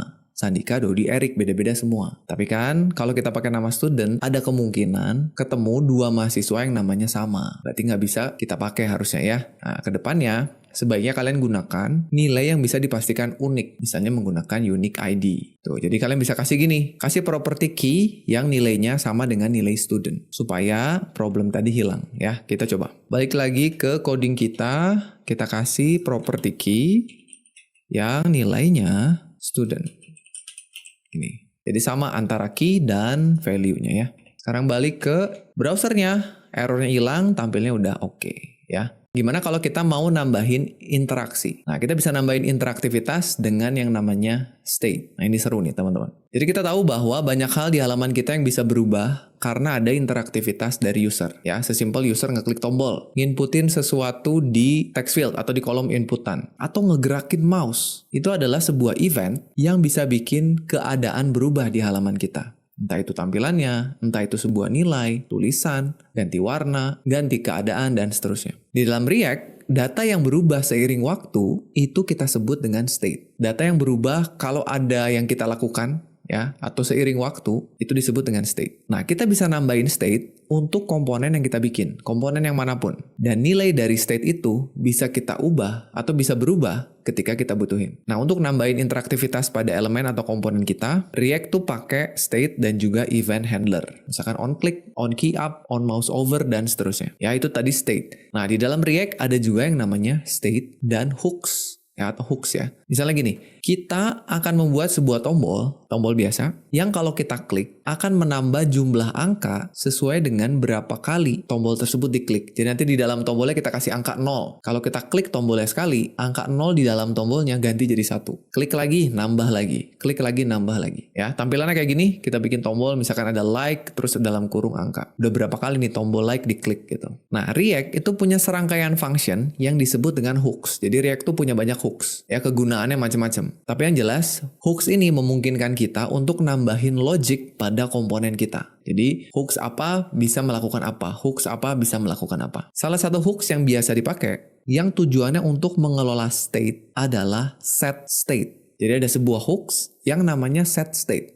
Satu dari banyak hooks yang React punya. Tugas dia adalah untuk mengelola state. Di mana set state ini ketika kita panggil, dia mengembalikan nilai berupa array. Ingat array ya, nilai di dalamnya bisa banyak. Dan nanti kita bisa akses isinya pakai destructuring. Set state mereturn array yang bisa kita ambil pakai destructuring. Elemen pertama pada array, hasil kembaliannya, itu adalah nilai dari state-nya. Apa yang mau kita kelola. Variabel yang mau kita kelola. Itu elemen pertama. Elemen keduanya, bentuknya function yang bertugas untuk mengubah nilai elemen pertama tadi. Yang satu nilainya yang mungkin berubah-ubah, yang satu fungsi untuk mengubah nilainya. Ya, ada dua, selalu berpasangan. Nilai yang berubah dan cara mengubahnya, ada dua. Nama functionnya boleh apa aja, sebenarnya nama state-nya juga boleh apa aja ya. Tapi biasanya nama functionnya ini diawali dengan kata state, lalu diikuti dengan nama state-nya atau nama nilainya. Jadi pasangan, misalnya tadi like, kita bisa bikin nama state-nya like. Berarti nama functionnya set like. Atau kalau misalnya state-nya score, berarti nama function buat ngubahnya set score. Ya, selalu berpasangan. Ini contohnya, kita bisa punya variabel likes dan fungsi set likes. Jadi kita panggil hooks-nya react use state, ini mengembalikan array, langsung kita tangkap pakai destructuring. Kurung siku, ambil variabelnya, ambil functionnya. Ya, yang pertama, nanti kita bikin dulu itu. Terus, kita juga bisa ngasih nilai awal pada variabelnya. Misalnya kita pengen nilai awal dari variabel like ini 0. Nah, maka kalian langsung kasih aja argumen pada hook use state-nya. Kayak gini. Nah, ini akan menentukan bahwa nilai awal dari variabel likes itu 0. Kalau mau diubah jadi 1 gimana? Nanti pakai set likes. Kita lihat. Set likes itu disebutnya state updater function. Sebuah function yang bisa mengupdate nilai dari state, variabel state. Ya, jadi set likes tadi namanya state updater function. Untuk menjalankan function, si set likes ini, kita bisa panggil di dalam function lain di komponen kita. Ya, jadi kita bisa bikin function set likes gitu misalnya. Misalnya gini, kita mau ubah nilai likes agar bertambah 1 setiap tombol diklik. Dan misalnya, kita akan lakukan di dalam sebuah function yang nanti kita buat namanya handle click. Ini function ketika event dijalankan. Ketika tombol diklik, panggil function namanya handle click. Nah, di dalam handle clicks nanti, kita panggil set likes gitu ya. Kayak gini. Panggil set likes, di mana nanti di dalamnya likes akan bertambah 1. Itu cara ngelola state di dalam React. Nah, nyimpan handle click-nya di mana? Ini bisa kita simpan di dalam komponen kita. Ya, kita lihat saat kita bikin event handler-nya. Nih, jadi terakhir, yang perlu kita lakukan, tinggal kita bikin tombolnya buat nanganin event-nya. Ya, bikin tombol button biasa, kasih props on click gitu ya. Jangan lupa nulis nama event harus pakai camel case. Kita udah bahas tadi di aturan JSX ya. Nulis on click kalau di HTML biasa bisa huruf kecil semua, tapi kalau di JSX harus camel case. On click C-nya gede. Nah, terus nanti kita tampilin jumlah likes-nya di dalam value dari button-nya. Kayak gini. Jadi kita punya komponen button yang punya props on click, di mana props on click ini kalau dijalankan eventnya akan memanggil fungsi handle click. Ini kenapa di sini nggak pakai kurung buka kurung tutup? Karena kalau kita pakai kurung buka kurung tutup, fungsinya langsung dijalanin. Kita pengen fungsinya jalan ketika diklik. Terus isi dari tombolnya ada tulisan like, kurung buka, lalu panggil isi dari state likes-nya. Kita punya state likes kan tadi ya, lalu kurung tutup. Gitu. Jadi ini istilah-istilah yang harus kalian pahami di dalam React. Ada state sebagai variabel yang bakalan berubah, ada state updater function sebagai fungsi yang bakal ngubah nilai dari state-nya, ada props yang jadi atribut dari sebuah komponen, ada event yang menjadi trigger saat kita akan melakukan sesuatu, dan juga ada komponen tentu saja ya. Dan ini hasil akhirnya teman-teman. Jadi di dalam komponen homepage kita punya tadi variable dan state updater functionnya yang merupakan bagian dari hook use state. Kita punya function handle click yang di dalamnya menjalankan function set likes, lalu kita panggil tombolnya. Kita coba ya. Kita ke coding kita tulis di bawah sini aja ya. Kita kasih di bawah sini tombolnya. Kita bikin button. Buttonnya kalau teman-teman mau jadi komponen sendiri juga bisa ya. Button kita kasih propsnya tadi on click yang akan memanggil fungsi handle click. Terus di dalamnya ada tulisan like, berapa kali like-nya. Misalnya likes gitu ya, dapat dari variabel likes. Ini dapat dari mana? Ini dapat dari variabel yang akan kita bikin. Kita bikin variabel dengan destructuring ada 2 variabel. Yang pertama adalah likes, yang kedua adalah set likes gitu ya. Dia adalah React lalu titik use state gitu ya, yang nilai awalnya atau initial value-nya 0. Sudah, berikutnya kita tinggal panggil function-nya buat ngehandle tombol kliknya. Kita pakai function declaration handle click yang akan menjalankan set likes like plus 1 ya. Gini. Jadi ketika diklik, jalankan fungsi ini, panggil set likes, ubah likes-nya jadi 1, tadinya 0, tampilkan ke sini. Jadi nilainya akan 1 gitu ya. Mari kita lihat. Oke, kita punya, kita klik jadi 1, klik lagi jadi 2, klik lagi jadi 3.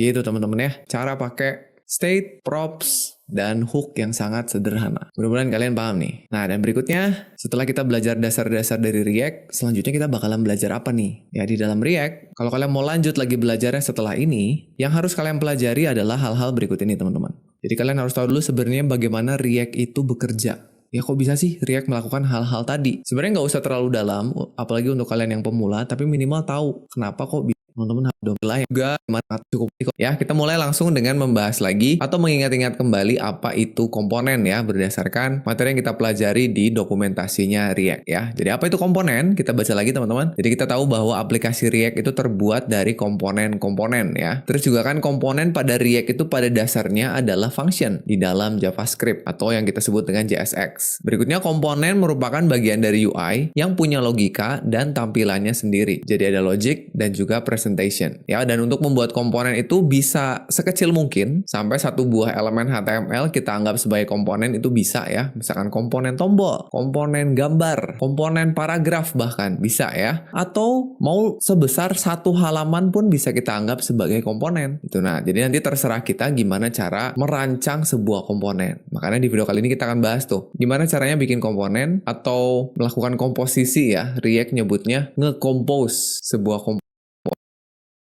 yang baik dan benar. Ya, jadi ini kita ingat-ingat lagi materi mengenai komponen. Berikut ini juga contoh dari beberapa komponen ya. Misalkan ada komponen media yang di dalamnya bisa kita susun atau kita bentuk dari beberapa komponen. Ya, jadi komponen media itu terdiri dari komponen image, komponen deskripsinya, dan komponen tombol. Atau kalau teman-teman lihat sebuah website, ini contohnya salah satu toko online, kita lihat ada UI seperti ini pasti di dalamnya terdiri dari banyak sekali komponen. Nanti tergantung dari developernya mau nge-compose atau nyusun komponennya seperti apa. Ya, itu pengantarnya teman-teman. Sekarang kita harus paham dulu mengenai ukuran dari sebuah komponen. Kita tahu komponen itu bisa sangat kecil, bisa sangat besar. Ya, kita ambil contoh lagi dari komponen yang kita lihat di toko online ini. Ya, jadi komponen sekali lagi bisa sangat kecil sampai dengan sangat besar. Ini masing-masing punya kelebihan dan kekurangan serta karakteristiknya sendiri-sendiri ya. Contohnya, kalau misalkan kita bikin sebuah komponen yang sangat besar, ya, misalkan kita ambil contohnya ini menjadi sebuah komponen, jadi satu komponen. Jadi komponennya gede banget nih. Karakteristiknya seperti apa? Jadi ada beberapa kekurangan teman-teman. Kalau terlalu besar, kita bikin ini jadi satu komponen. Yang pertama, itu pasti terlalu banyak responsibility-nya. Jadi satu komponen tuh tanggung jawabnya besar. Di dalamnya pasti banyak state dan props yang akan kita kelola. Bener nggak? Ya, karena ini kan kalau kita lihat ada kategori, terus kita juga bisa top up, kita juga bisa melihat slideshow gambar di sini, ngecek promo, banyak sekali yang dilakukan kalau ini menjadi sebuah komponen. Sehingga nantinya ke depannya ini akan sulit untuk digunakan kembali ketika kita mau membuat komponen yang mirip atau bahkan sama tapi di halaman yang lain atau di bagian lain dari aplikasi kita. Nah, jadinya kita harus tetap membuat ulang tuh komponennya. Jadi secara reusability-nya kurang atau rendah gitu ya. Dan ini tentu saja akan membuat kode kita semakin kompleks. Ya, kalau kita ngerjainnya sendiri mungkin nggak akan serepot ketika kita bekerja dalam tim. Ya, semakin kompleks nanti kita semakin susah untuk bekerja samanya gitu. Itu kalau terlalu besar. Jadi jangan bikin komponennya itu terlalu besar. Begitu pula kalau terlalu kecil teman-teman. Semua elemen di halaman kita jadikan sebagai komponen. Ya, karena tadinya kalian pengennya supaya tanggung jawabnya nggak terlalu besar. Ya udah, kita bikin semua elemen yang ada, baik itu gambar, tombol, tulisan, kita jadikan sebuah elemen. Nah, kenapa nggak gitu aja? Nah, itu pun ada kekurangannya. Yang pertama tentu saja jadi komponennya banyak banget. Ini ngelolanya jadi susah juga ya, karena banyak yang harus kita pikirin gitu. Komponennya ada banyak. Akan membuat kodenya menjadi membingungkan. Jadi pada saat kita mau nge-compose-nya, nanti repot. Dan ini membuat kodenya jadi terlalu abstrak. Karena semua elemen HTML atau semua elemen pada webnya kita abstraksi jadi komponen. Padahal belum tentu juga si komponen-komponen ini punya state, punya props gitu ya. Jadi terlalu abstrak. Nah, alangkah lebih baiknya kalau kita mencari titik tengahnya gitu ya. Cari sweet spot-nya. Gimana cara bikin komponen yang nggak terlalu besar, dan juga nggak terlalu kecil. Nah, justru disinilah kemampuan seorang developer React itu diuji gitu ya. Jadi kalian akan cari keseimbangannya. Jangan terlalu besar, jangan terlalu kecil. Nah, mungkin kita bisa mengelompokkan beberapa elemen yang punya perilaku yang sama atau punya fungsionalitas yang sama ya. Atau kita bisa pecah. Jadi kita bikin dulu komponen yang besar, terus kita pecah-pecah sesuai dengan peruntukannya gitu. Jadi skill untuk memecah UI menjadi komponen itu merupakan skill yang penting. Ya, jadi mungkin contohnya tadi kan nggak boleh terlalu besar kayak gini, nggak boleh terlalu kecil juga seperti ini, nggak boleh. Ya gimana kalau misalkan kita kelompokkan jadi kayak gini. Jadi bagian slideshow jadi satu komponen sendiri, ya, dimana di dalamnya pasti ada tombol, ada gambar, ada ini seperti pagination-nya gitu ya. Kalau kita klik gambarnya geser, terus juga ada tombol lihat promo, ini kita jadikan sebagai satu komponen. Terus di bawahnya untuk kategori kita jadikan sebagai satu komponen. Terus sebelah kanan untuk top up dan tagihan kita jadikan sebagai satu komponen. Untuk button juga ini jadi satu komponen aja, karena kalau teman-teman lihat ini perilakunya semuanya sama. Ada icon, sebelahnya ada tulisan. Jadi ini semua bisa kita jadikan sebagai komponen yang sama, tapi dengan props yang berbeda atau mungkin perilaku yang berbeda. Nanti kita akan bahas gimana caranya bikin si komponen ini menjadi reusable, supaya kita bikinnya satu, tapi bisa dipakai berulang-ulang. Dengan melakukan ini, kita akan membuat si komponennya itu terpisah secara logis. Jadi pada saat kita lihat codingnya itu kebayang gitu ya, ini merupakan bagian dari komponen yang mana, merupakan bagian dari komponen yang mana gitu. Terus juga akan membuat komponennya bisa digunakan kembali atau reusable istilahnya. Sehingga tentu saja jadi mudah dikelola, baik itu komponennya maupun kodenya secara spesifik. Ya teman-teman, jadi sekali lagi bikin komponen itu ternyata tidak semudah yang sudah kita bahas di video-video awal. Ternyata banyak hal yang harus kita pikirin ya. Tapi tipsnya, ya ada beberapa tipsnya ya.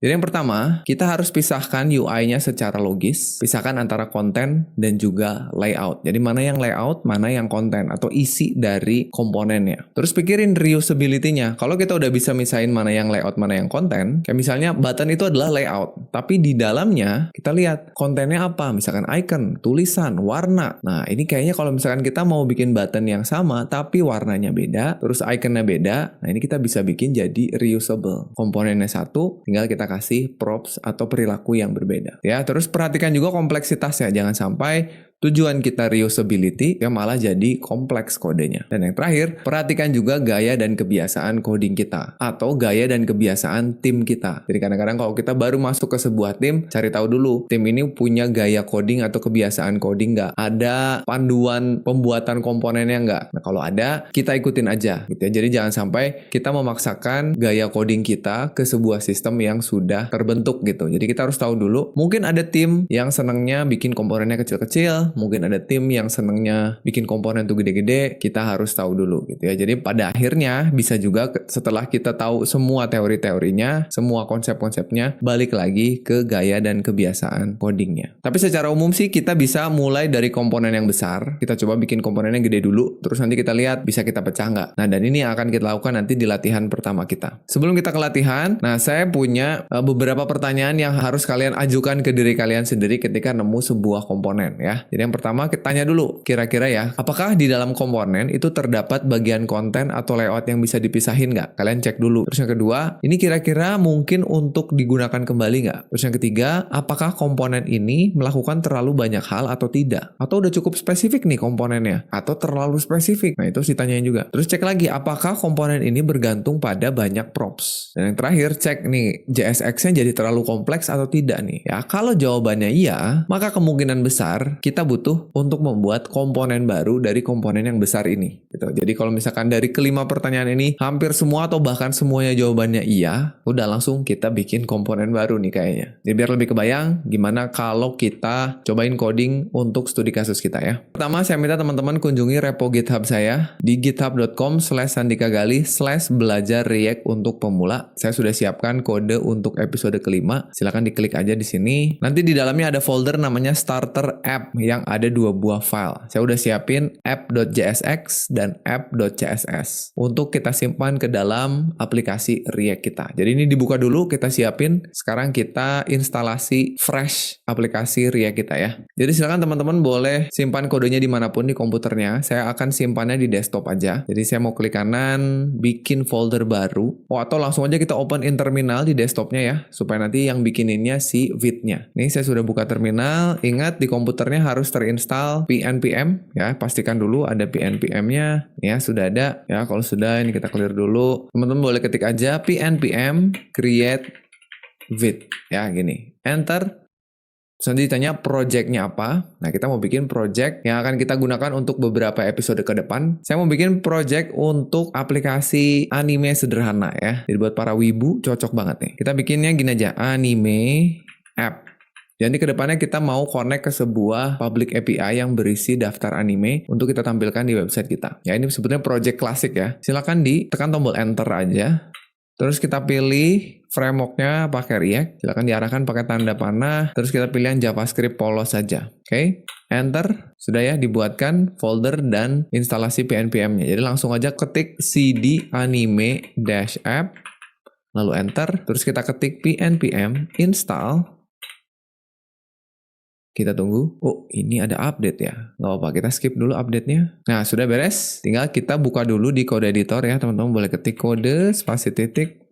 Ini sudah kebuka VS Code-nya. Terakhir, tinggal kita jalankan dulu aplikasi kita ya. PNPM run dev ya, sesuai dengan perintah yang ada di sini. Oke, kita pencet enter, nanti aplikasinya jalan di localhost port 5173 ya. Teman-teman boleh pencet kontrol, klik aja supaya kebuka di browser. Seperti ini, sudah aman dan tinggal kita kembali ke kodenya. Ini biarkan saja terminalnya berjalan seperti ini. Kita buka sekarang kodenya ya. Kita akan hapus beberapa kode yang nggak kita butuhin, karena halaman ini nggak kita butuhin ya. Kita kembali ke kodenya, teman-teman boleh buka folder src. Nah, kita akan hapus index.css. Ini nggak kita butuhin, teman-teman boleh delete aja.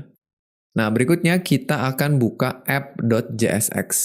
Nah, ini saya kecilin dulu sedikit. Nah, ini kita akan hapus semuanya. Ctrl A, terus delete. Kita akan ganti isinya dengan yang ada di GitHub. Silakan buka GitHub-nya, arahkan ke app.jsx. Nah, ini ya teman-teman boleh klik tombol copy raw file di sini. Klik, kembali ke kodenya, kita paste, lalu kita save. Sudah, dan berikutnya adalah app.css ya. Buka app.css, kita hapus semuanya, Ctrl A, hapus. Kita kembali ke GitHub-nya, sekarang cari yang CSS-nya. Klik CSS, sama kayak tadi ya. Klik tombol copy raw file, simpan di sini, save.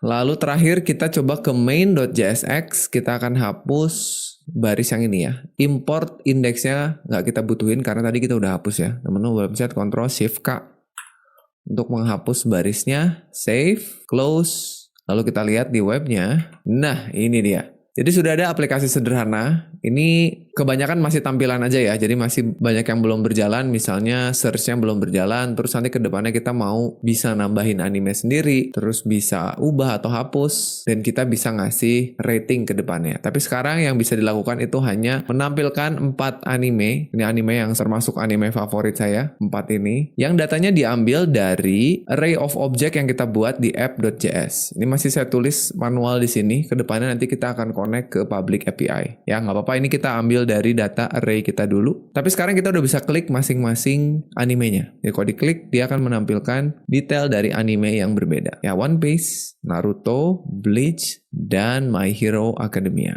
Ya, silakan nanti kalau kalian mau ganti, boleh aja ya, silakan diganti datanya, asal jangan properti-propertinya. Nilainya boleh ya, ganti judulnya, ganti tahunnya, silahkan. Nah, sekarang kita akan pelajari kodenya teman-teman. Silakan dibuka dulu. Ya, ini saya tutup dulu sidebar-nya, Ctrl B. Kita lihat ini yang CSS-nya kita close aja lah ya.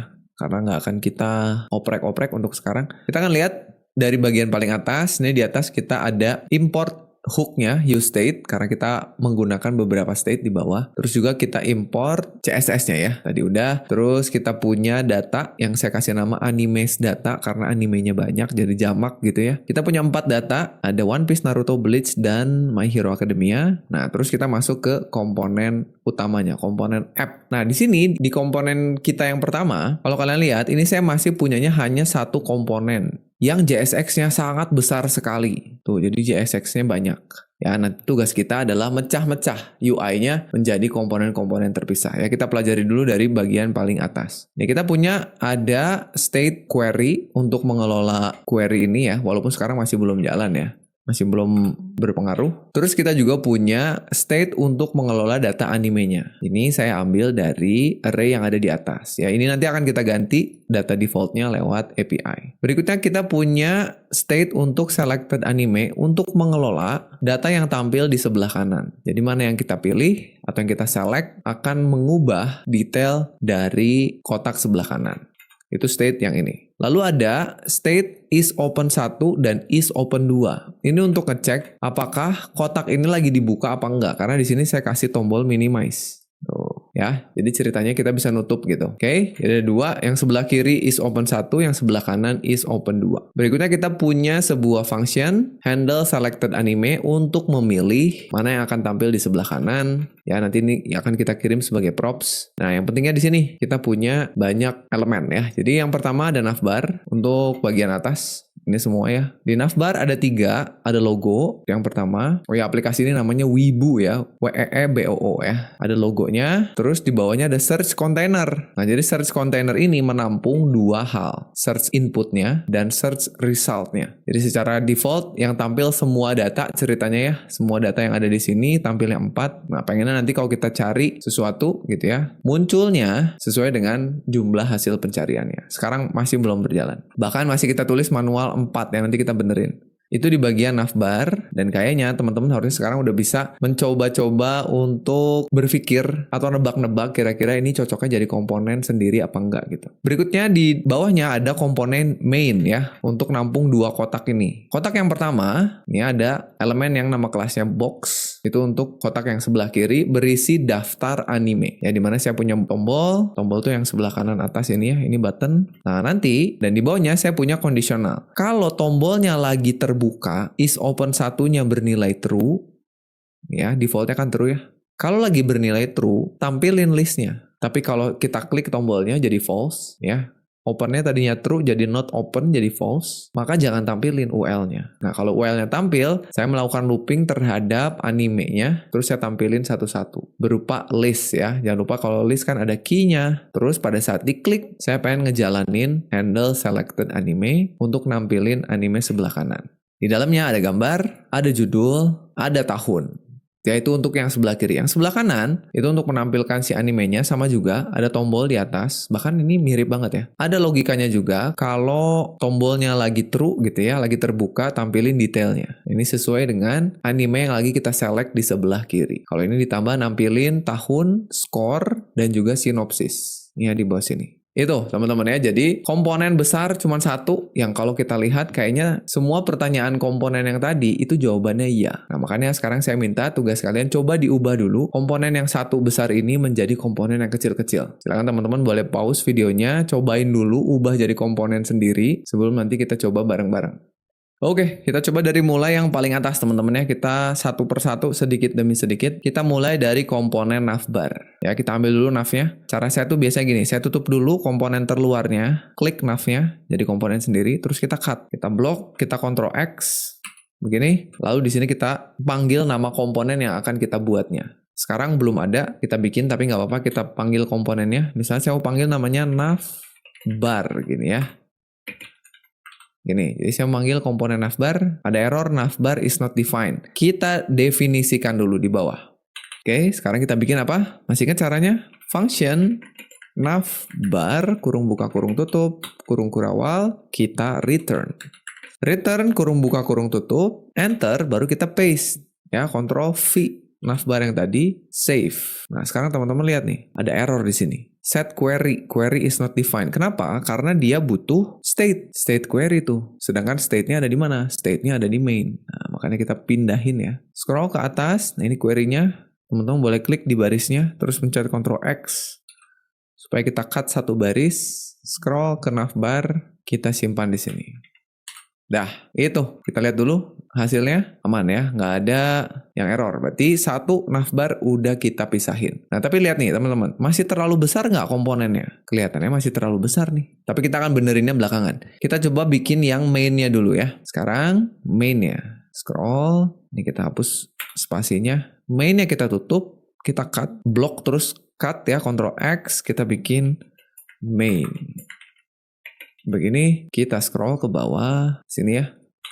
Di bawah navbar, kita bikin lagi function, main, kurung kurawal, return, kurung buka kurung tutup, enter, Ctrl V.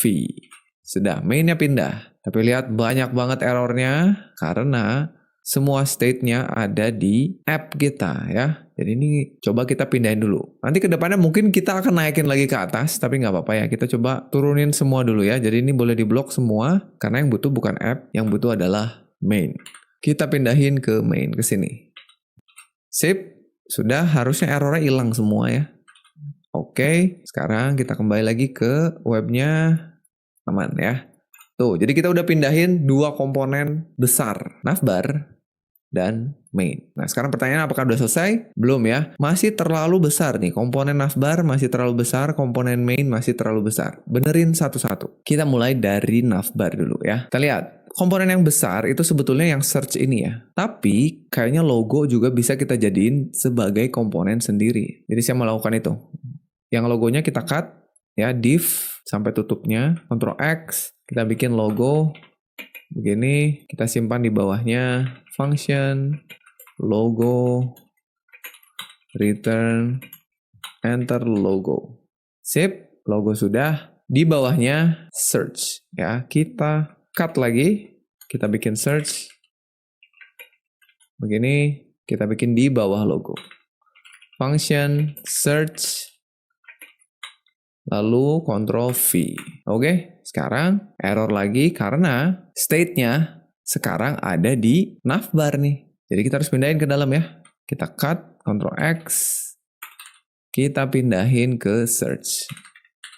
Oke, karena yang menggunakan sebetulnya hanya search aja kan. Jadi ngapain kita simpen di navbar tadi. Sudah, beres. Oh, search-nya hilang. Kenapa? Karena belum kita return. Ini salah ya. Ini di-cut dulu. Lupa return ya. Gini harusnya. Tadi saya lupa nambahin return. Nah, muncul lagi. Oke. Jadi search-nya harus dikasih return. Oke, mantap. Apakah udah beres? Kayaknya belum ya. Ini kayaknya saya masih pengen bikin search result-nya itu menjadi sebuah komponen sendiri. Jadi saya mau bikin gini. P-nya saya cut. Terus saya mau bikin misalnya namanya num result ya. Karena dia angka kan. Komponennya namanya num result. Kita bikin di bawah sini function num result. Jangan lupa kita bikin return ya. Nah, begini. Sudah, sip. Jadi sekarang komponennya sudah sesuai kebutuhannya. Yang navbar kayaknya udah ya. Navbar turun jadi begini, turun lagi logonya. Cukup. Ini nggak usah kita pecah lagi. Untuk yang search, sebenarnya input juga bisa nih ya. Jadinya search input gitu ya. Atau nggak usah lah ya, nggak apa-apa. Untuk kali ini nggak usah. Nanti kalau kita butuh, kita bikin jadi komponen lagi. Oke, sekarang kita turun ke main. Nah, ini yang seru nih. Untuk main, sebenarnya kalau teman-teman lihat, di dalam main itu kita punya dua buah box. Nih. Gimana kalau setiap boxnya kita jadiin satu komponen? Kita mulai dari komponen atau box yang pertama ya. Box yang pertama, ini sebuah box untuk nyimpen list dari anime. Jadi gimana kalau kita bikin namanya anime list ya. Nih, box yang pertama tutup dulu, kita cut, kita jadiin anime list gini. Kita bikin di bawahnya function anime list. Terus kita return, jangan lupa Ctrl V, sudah ya. Nah, tapi sekarang error lagi tuh. Ada state is open dan juga animes ya. Kita akan cut animes, ini kita cut, simpan di sini. Satu lagi is open, yang ini. Nah, ini ketika kita pindahkan ini ada permasalahan teman-teman. Kalau kita pindahkan ke sini, error yang ada di sini itu hilang ya, yang ini hilang animesnya. Tapi ini masih ada nih handle selected anime. Berarti ini harus kita pindahin juga. Ini kita pindahin, simpan ke sini. Nah, lihat di sini mulai ada problem. Pada saat kita pindahin, ini udah hilang errornya. Ini udah hilang errornya. Ini udah hilang errornya. Tapi ini jadi error. Set selected anime error. Kenapa? Karena set selected anime ada di sini. Kenapa ini nggak dipindahin aja, Pak? Baris ini state-nya. Nah, ini nggak bisa. Karena state ini dibutuhkan di sini. Di box yang berikutnya. Nih, nggak bisa. Jadi gimana dong cara ngakalinnya? Sebenarnya nanti akan lebih detail ketika kita bahas agak belakang ya. Cuman artinya gini, animenya kita nggak bisa simpan di sini. Ini ada teknik yang namanya lifting state up. Karena state itu hanya bisa digunakan ke komponen di dalamnya. Komponen sebelahnya nggak bisa pakai. Nih kalian lihat kan komponennya sebelah-sebelahan kan? Nih, komponennya sebelah-sebelahan. Kalau saya bikin state-nya di komponen yang ini, maka yang bisa pakai hanya komponen itu dan komponen yang ada di dalamnya, children-nya atau child-nya. Nggak bisa dikirim ke sini. Nah, supaya bisa dikirim ke sini, state-nya kita naikin ke parent-nya. Ya, lifting state up. Jadi dinaikin supaya kedua anaknya bisa pakai. Nah, jadi ini nggak bisa nih. Function ini kita naikin ke atas, ke sini. Begitu pula dengan state-nya. Yang ini kita naikin ke atas juga. Di sini. Kita balikin. Ini nggak usah khawatir dulu yang ini ya, karena ini artinya set animation belum kita pakai. Karena kan kita belum bisa nambah, ubah, dan hapus ya. Ini biarin aja. Oh, ini pindah ke atas ya. Harusnya animation ini paling atas kayak gini. Karena kan kita butuh nih. Nah, sudah. Sekarang kita udah simpen ke atas. Sekarang gimana caranya supaya komponen yang ini bisa pakai? Nah, masih ingat teman-teman, kita kirim lewat props ya. Jadi anime kita kirim lewat props, handle selected anime juga kita kirim lewat props. Jadi kalian bisa tulis gini, animes, ngambil dari animes gitu ya.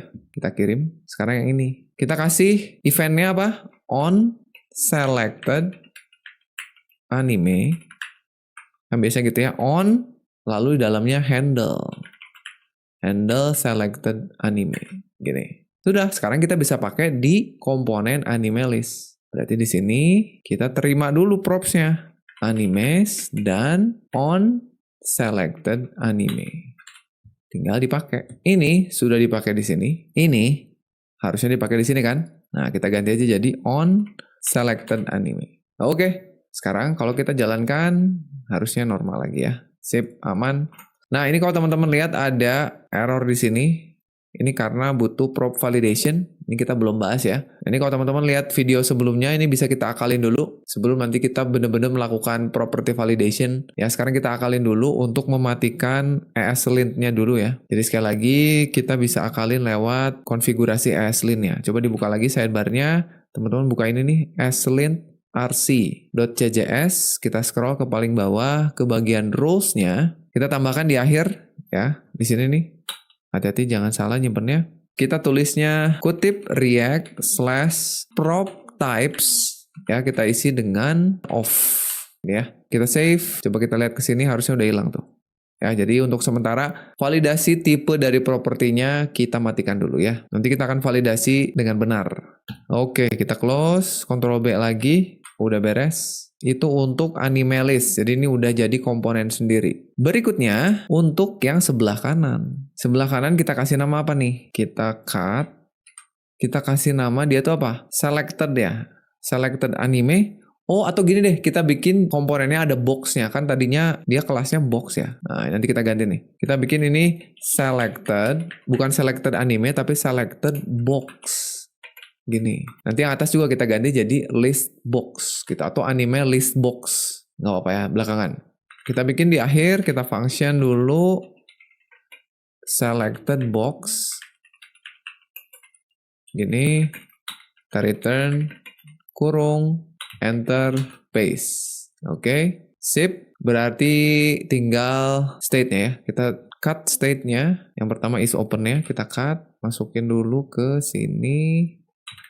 Ini ya, sudah. Nah, berikutnya untuk yang selected anime, ini kita nggak akan mindahin state-nya. State-nya kita biarkan ada di main, tapi kita akan kirimkan lewat prop saja. Kita kirim yang selected anime aja, karena yang dibutuhin cuma itu ya. Jadi kita kasih di sini selected anime, berisi selected anime. Sudah, tinggal kita terima props-nya, selected box, selected anime. Kita lihat dulu hasilnya. Sudah aman ya. Paling tadi kita butuh ganti dulu nama komponennya. Ini selected box, berarti yang atas list box ya. Ini kita ganti jadi list box. Gitu. Berarti ini juga ya. Ini jadi list box. Dah. Save. Karena nanti saya mau bikin komponen baru di dalamnya nih. Nih yang UL ini baru namanya anime list. Ya, sesuai dengan kelasnya nih. Tapi kita lihat dulu deh. Oke, mantap. Sudah aman. Jadi sudah jadi dua komponen ya untuk main. Tinggal kita masuk ke masing-masingnya satu-satu. Kita masuk ke list box dulu. Tadi seperti yang saya bilang, kita mau bikin UL-nya itu berubah jadi komponen anime list. Ya, kita coba tutup dulu UL-nya. Kita cut, block, terus cut. Kita bikin jadi anime list. Gini ya. Berikutnya di bawahnya, Bikin function anime list. Return, enter, paste. Sudah. Nah, ini kita butuh anime lagi nih. Dan juga on selected anime lagi. Harus kita kirim lagi, teman-teman. Jadi, kita ke sini, kita kirim ya. Tuh, ini jadi nggak dipakai. Harus kita lewatkan ke sini ya. Jadi, anime sama dengan animes. Lalu, on selected anime berisi on selected anime. Sudah, jadi dari sini dikirim. Nah, ini problem teman-teman ya yang harus kita selesaikan nanti. Masuk, terus terima propsnya di sini. Animes on selected anime. Sudah, masuk ke anime list. Dan terakhir nih, masih saya pengen bikin satu komponen lagi. Terakhir saya mau bikin komponen untuk LI. Karena ini adalah komponen animenya. Satu buah anime nih yang ini nih. Mau saya bikin jadi satu komponen. Anime list itu kan kotaknya ya. Ini anime list, ini animenya nih. Mau saya bikin jadi komponen. Jadi LI-nya. Jadi silakan ditutup. Kita cut. Kita bikin jadi anime gini. Satu anime. Tinggal kita kasih di sini function anime. Oke.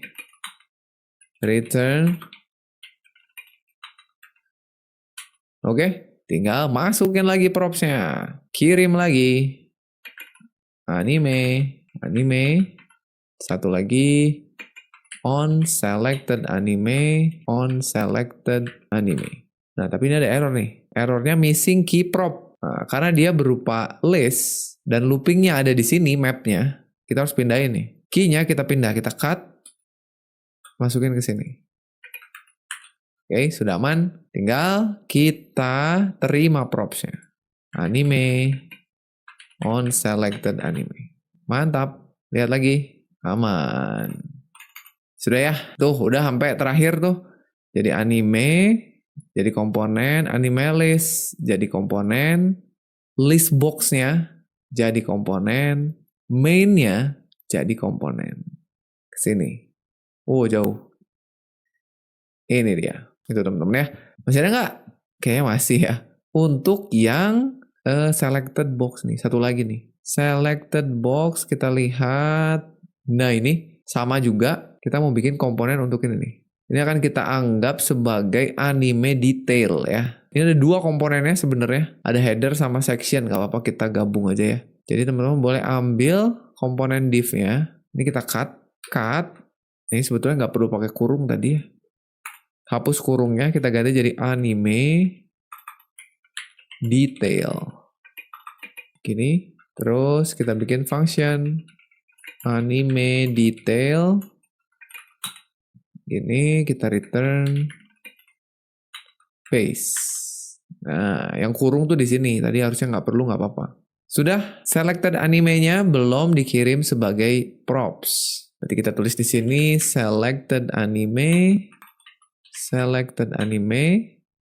Kita kirim ke sini. Selected anime. Sip. Lihat hasilnya. Aman. Oke. Kayak cukup ya. Kalau teman-teman masih mau bikin ini sebagai komponen sendiri juga boleh ya. Anime detail gitu. Atau detail header gitu boleh juga ya. Sip teman-teman. Jadi itu dia cara kita untuk bikin komponennya yang tadinya besar menjadi kecil-kecil gitu. Kalau teman-teman punya solusi lain, ya boleh silakan tulis saja di kolom komentar perubahan apa yang teman-teman lakukan. Oke, tapi sebelum kita lanjutkan, kita kembali ke slide dulu ya. Kita akan bahas dulu mengenai kategori dari komponen. Jadi sebetulnya komponen-komponen yang kita pecah tadi, itu ada kategorinya sendiri-sendiri teman-teman. Ya kita lihat apa aja, supaya nanti kita bisa paham ketika mau bikin atau mecah UI jadi komponen. Yang pertama, ada komponen yang disebut dengan stateless komponen atau presentational komponen. Yang kedua, ada yang disebut dengan stateful komponen. Dan yang ketiga, ada yang disebut dengan structural components. Apa itu maksud dari masing-masing komponen ini? Kita bahas. Yang pertama, stateless komponen atau presentational komponen. Itu adalah komponen yang di dalamnya nggak punya state. Jadi dia nggak bikin state di dalam komponen itu. Tapi kalaupun ada data, dia dapat dari props ya untuk nampilin datanya. Tadi harusnya kita lihat ada beberapa komponen yang punya perilaku ini. Jadi sekarang kita tahu ada komponen yang stateless di aplikasi aplikasi kita. Nah ini biasanya komponennya kecil dan reusable. Ya coba cek lagi nih, kira-kira komponen mana yang merupakan stateless komponen. Penting untuk mengetahui ini ketika nantinya kita mau bikin si komponennya bisa digunakan kembali. Contoh, ada bagian header, ya lihat ini nggak punya state. Jadi memang bertujuan hanya untuk menampilkan logo aja gitu ya. Dan juga satu komponen anime ini. Tadi kita bikin sampai dengan komponen anime kan. Nah kalau lihat kodenya, sebenarnya di dalamnya nggak ada state-nya.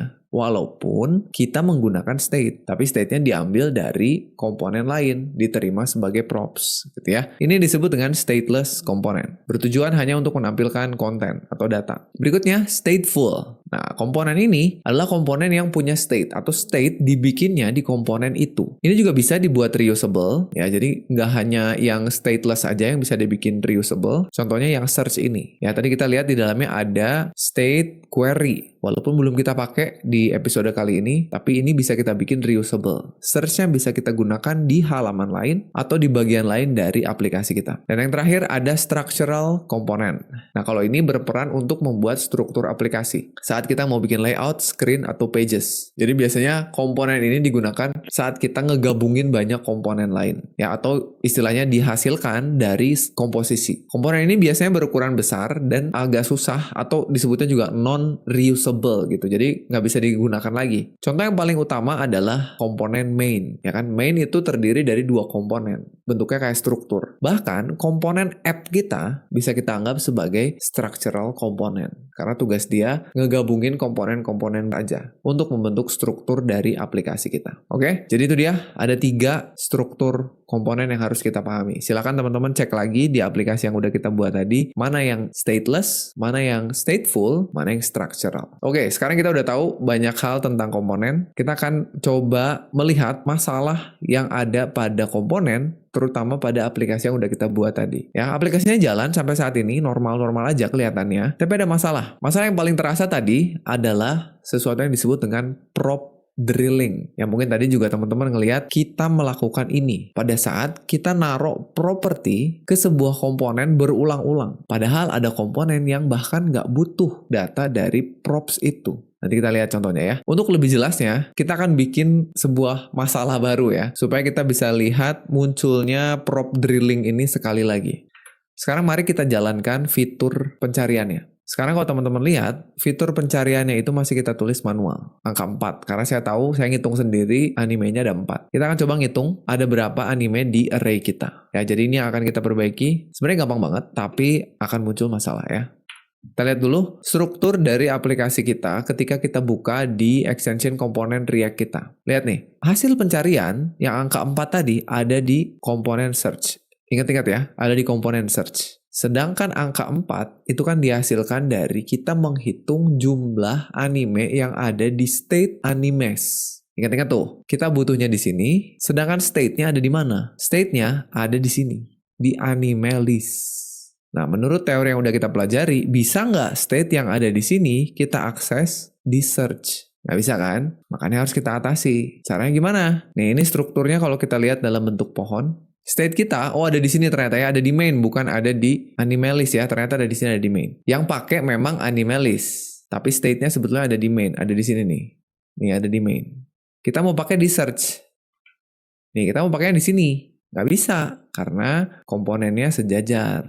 Yang bisa pakai hanya komponen turunannya aja, anak dan cucunya aja yang bisa pakai. Gimana caranya supaya search bisa pakai juga? Nah, kita butuh teknik yang namanya lifting state up, sekali lagi. Jadi, si animenya harus kita naikin dulu ke atas. Kemana? Ke app, mau nggak mau. Supaya sekarang navbar bisa pakai dan turunannya, main juga bisa pakai dan turunannya. Oke, mari kita coba ya teman-teman. Kembali ke kode kita. Sekarang kita akan cari dulu di mana kita buat state animenya. Kita cari main tadi ya, ada di main. Nah ini dia. Sekarang kita naikin dulu state-nya. Kita pencet Ctrl X di baris ini. Ctrl X, kita naikin ke app. Simpan ke atas, kita lifting state up. Taruh di sini. Lihat, begitu kita naikin ke atas, main-nya pasti error. Tuh, hilang. Karena sekarang main nggak punya akses ke state ini. Supaya punya akses gimana? Dikirim lewat props. Kita kirim animes. Dah, jalan nggak sekarang? Masih belum, karena props yang dikirim harus ditangkap dulu atau diterima dulu. Kita terima di sini ya, animes. Sudah aman. Itu baru ngebenerin yang anime. Sekarang kan kita butuhnya ganti yang ini nih, num result. Sekarang karena kita sudah punya akses ke sini dan yang butuhnya adalah num result, maka kita harus kirim lewat props dan kirimnya nggak bisa langsung ke sini. Kita harus kirimnya lewat komponen parentnya, sampai dengan nyampe ke dia. Jadi kita mulai dari kirim dulu di sini. Kita kirim ke navbarnya. Animes.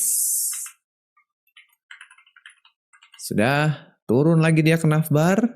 Yang butuh mana? Logo atau search? Search, kirim ke sini. Animes. Selesai? Belum, karena navbarnya belum menerima props. Ya, sip. Turun lagi, search. Sampai ke sini, terima di props. Kirim ke num result. Animes. Sama dengan animes.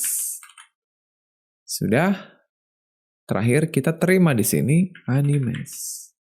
Oh, jangan lupa pakai kurung kurawal. Animes. Udah, sekarang kita bisa pakai di num result. Sehingga saya bisa ganti angka 4 ini dengan menghitung berapa panjang array anime kita. Ya, jadi kasih kurung kurawal, masuk ke mode JavaScript, kita animes titik length. Gitu, cara ngitung panjangnya. Sebenarnya yang dibutuhin cuma baris ini, teman-teman. Cuman karena propsnya ada di atas jauh, maka kita harus bore gitu ke dalam. Makanya namanya prop drilling. Di drill gitu, di bore ke bawah. Save, kita lihat 4, aman ya. Kalau kita hapus satu array kita, nih, kita hapus yang si Deku, kita hapus ya. My Hero Academia, kita hapus, Ctrl X aja ya. Kita save, sekarang kan jadi cuma 3 nih. Berubah jadi 3 ya. Mantap, kita kembalikan lagi, Ctrl Z, save, balik ke sini, kita refresh, 4. Oke. Itu, jadi sekarang kita udah punya problem, prop drilling. Ada 2 sebetulnya. Kita ngedrill propnya ke navbar, sama kita ngedrill propnya ke main. Ini harus kita benerin. Tapi sebelumnya, balik ke slide dulu. Oke, ya tadi kita udah lakukan yang namanya lifting state up, di mana kita menaikkan state-nya ke atas. Supaya apa? Supaya semua sekarang bisa pakai ya. Tapi problemnya apa? Dari sini, kita harus ngirimin state-nya ke navbar, ngirimin ke search result. Atau istilahnya tadi apa? Di bore gitu ke bawah. Ini komponennya tingkatannya baru 3, teman-teman. Gimana kalau 10? Saking besarnya aplikasi kalian, mungkin 20 ke bawah. Ya capek juga kalian ngedrill komponennya atau ngedrill state-nya. Ini harus kita atasi. Untuk mengatasi prop drilling, kita harus tahu dulu sebuah konsep yang dinamakan dengan komponen composition. Bagaimana kita mengkomposisi komponen dengan benar. Kita lihat dulu, apa itu komponen composition? Jadi dia adalah sebetulnya sebuah teknik untuk merancang atau membuat komponen yang benar. Yang mengkomposisi komponen, ngekompos gitu ya, ngerancang, ngebentuk, ngebikin, nyusun komponen. Atau ini adalah proses memecah belah bagian menjadi komponen kecil, lalu menggabungkannya menjadi komponen yang lebih besar. Sebetulnya tadi kita udah lakukan itu. Jadi tekniknya kita punya komponen yang besar yang masih berantakan lah gitu istilahnya ya. Kita pecah satu-satu, jadi komponen yang kecil, terus kita susun mana nih yang kira-kira punya karakteristik yang sama, jadi bagian yang sama, kita bikin jadi komponen yang besar. Tuh, karena kita tahu tadi ada stateful, stateless, dan juga structural. Anggap aja Lego lah. Kalau kalian mau bikin sebuah bentuk baru dari Lego yang udah jadi, kita harus pecah dulu sampai jadi bagian terkecilnya. Baru kita susun sesuai dengan yang kita butuhin. Yaitu namanya tekniknya komponen composition. Tujuannya apa? Tujuannya agar komponen tersebut mudah untuk dikelola dan digunakan kembali ya. Itu yang penting. Dikelola dan digunakan kembali. Manfaat dari komponen composition ada 4 sebetulnya. Ada reusability, supaya kita bisa menggunakan ulang komponennya ke berbagai tempat di aplikasi kita. Modularity, supaya UI kita terpecah menjadi komponen yang masuk akal gitu ya. Komponen kecil, masuk akal, supaya gampang dikelola dan dipahami. Apalagi kalau kalian kerja tim. Manfaat lain adalah separation of concern. Jadi komponennya itu dapat fokus ke fungsionalitasnya masing-masing. Supaya nanti ketika kalian mau ngedebug ya atau ngetes itu menjadi lebih mudah. Dan yang terakhir, agar kodenya mudah di-maintain atau maintainability. Kalau kedepannya kalian mau melakukan perubahan, mau ngupdate, itu nggak susah. Kalau komponen composition kalian udah bagus gitu ya. Caranya gimana? Cara yang pertama, sebenarnya kita udah coba tadi di awal, kita bikin komponen itu agar mengerjakan hal yang spesifik. Nah, kalau ini butuh jam terbang ya, butuh jam terbang, butuh pengalaman gitu. Ya, semakin lama kalian bekerja dengan React, nanti tahu sendiri gitu, mana komponen yang bagus untuk dikompos. Sesuai dengan teori-teori yang udah kita pelajari di awal tadi. Nah, tapi ada cara yang kedua, teman-teman. Kita bisa gunakan teknik yang namanya container component. Nah, ini keren banget nih.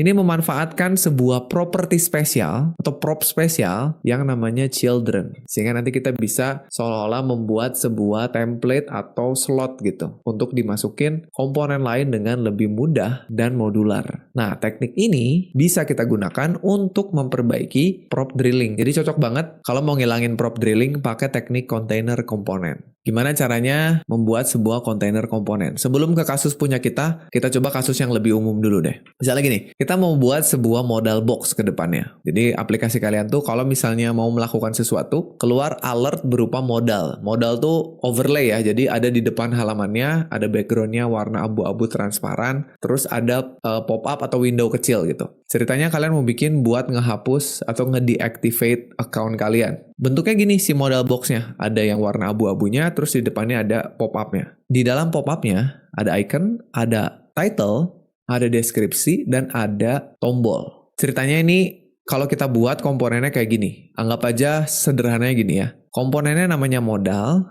Di dalam modalnya itu ada div dengan kelas modal. Di dalamnya ada bodinya.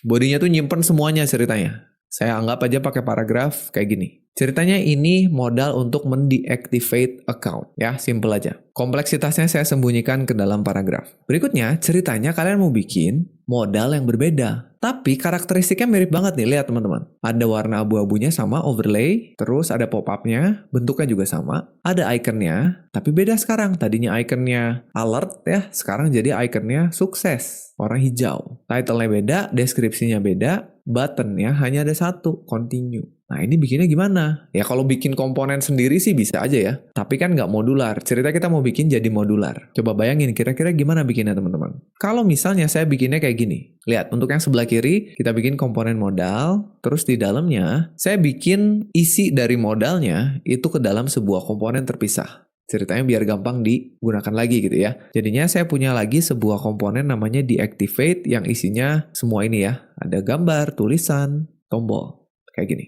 Ini untuk tombol yang deactivate. Nah, kelihatannya udah modular ya. Sekarang gimana kalau kita mau bikin yang suksesnya? Kalau mau bikin yang suksesnya, kan kelihatannya cuma gini aja kan? Fungsi modalnya sama, yang diganti tinggal komponen sukses di dalamnya. Bener nggak? Kelihatannya oke nih. Nah, tapi sayangnya ini nggak bisa dilakukan. Karena sekarang komponen modal ini sudah benar-benar terikat dengan komponen yang ada di dalamnya. Jadi nggak fleksibel dan nggak reusable. Begitu kalian manggil modal lagi berikutnya, udah nempel dengan komponen suksesnya. Nah malah ini artinya sama aja dengan kalian buat dua komponen yang berbeda. Yang ini namanya deactivate modal, yang ini namanya sukses modal gitu. Sayangnya ini nggak bisa reusable. Nah dengan menggunakan container komponen, ya kita menggunakan prop spesial yang namanya children, kita bisa melakukan ini. Lihat. Jadi yang tadinya kita bikin modalnya seperti ini, di mana di dalamnya itu kan si deactivate-nya pengennya ganti-ganti. Misalkan sukses, warning, terus alert kayak gini. Nah, kita bisa siapin template-nya kayak gini. Jadi sekarang si komponen yang akan menerima props namanya children, bener-bener namanya children. Terus di dalam komponennya, di tempat yang mau kita bikin dia jadi dinamis atau berubah-ubah, kita panggil children-nya. Tulisnya gini. Nah nanti kalian tinggal bikin aja sebuah komponen untuk kita sisipkan, kita masukin ke dalam sini. Jadi kontainernya gitu bener-bener namanya buka app.jsx. Nah ini saya kecilin dulu sedikit. Nah ini kita akan hapus semuanya dan komponen suksesnya. Nah malah ini artinya sama aja dengan kalian buat dua komponen yang berbeda. Children, bener-bener namanya children. Terus di dalam komponennya, di tempat yang mau kita bikin dia jadi dinamis atau berubah-ubah, kita panggil children-nya. Tulisnya gini. Nah nanti kalian tinggal bikin aja sebuah komponen untuk kita sisipkan, kita masukin ke dalam sini. Jadi kontainernya gitu bener-bener namanya kontainer komponen. Nanti semua isi dari komponen deactivate bisa masuk ke children-nya. Sehingga kalau kita mau bikin komposisinya, kalian nulisnya begini. Lihat agak beda. Sekarang komponen kalian punya tutupnya. Jadi komponen modal buka, komponen modal tutup. Di tengah-tengahnya kita sisipkan komponen deactivate. Nah ini kerennya, komponen deactivate akan masuknya ke sini, ke slot yang udah kita siapin. Gitu. Sehingga ini akan menjadi komponen deactivate. Nah harusnya sekarang kalian udah bisa nebak kalau mau bikin sukses sini, kalau search-nya dipanggil. Nah dari search ini, kalau kita scroll ke atas, di sini kita juga bisa mengganti komponen search-nya itu ngambil dari children-nya. Gitu. Jadi ini masuk barnya, ya ini akan masuk ke children-nya kan. Gantikan ini. Yang di dalamnya, kita mau ambil komponen num result.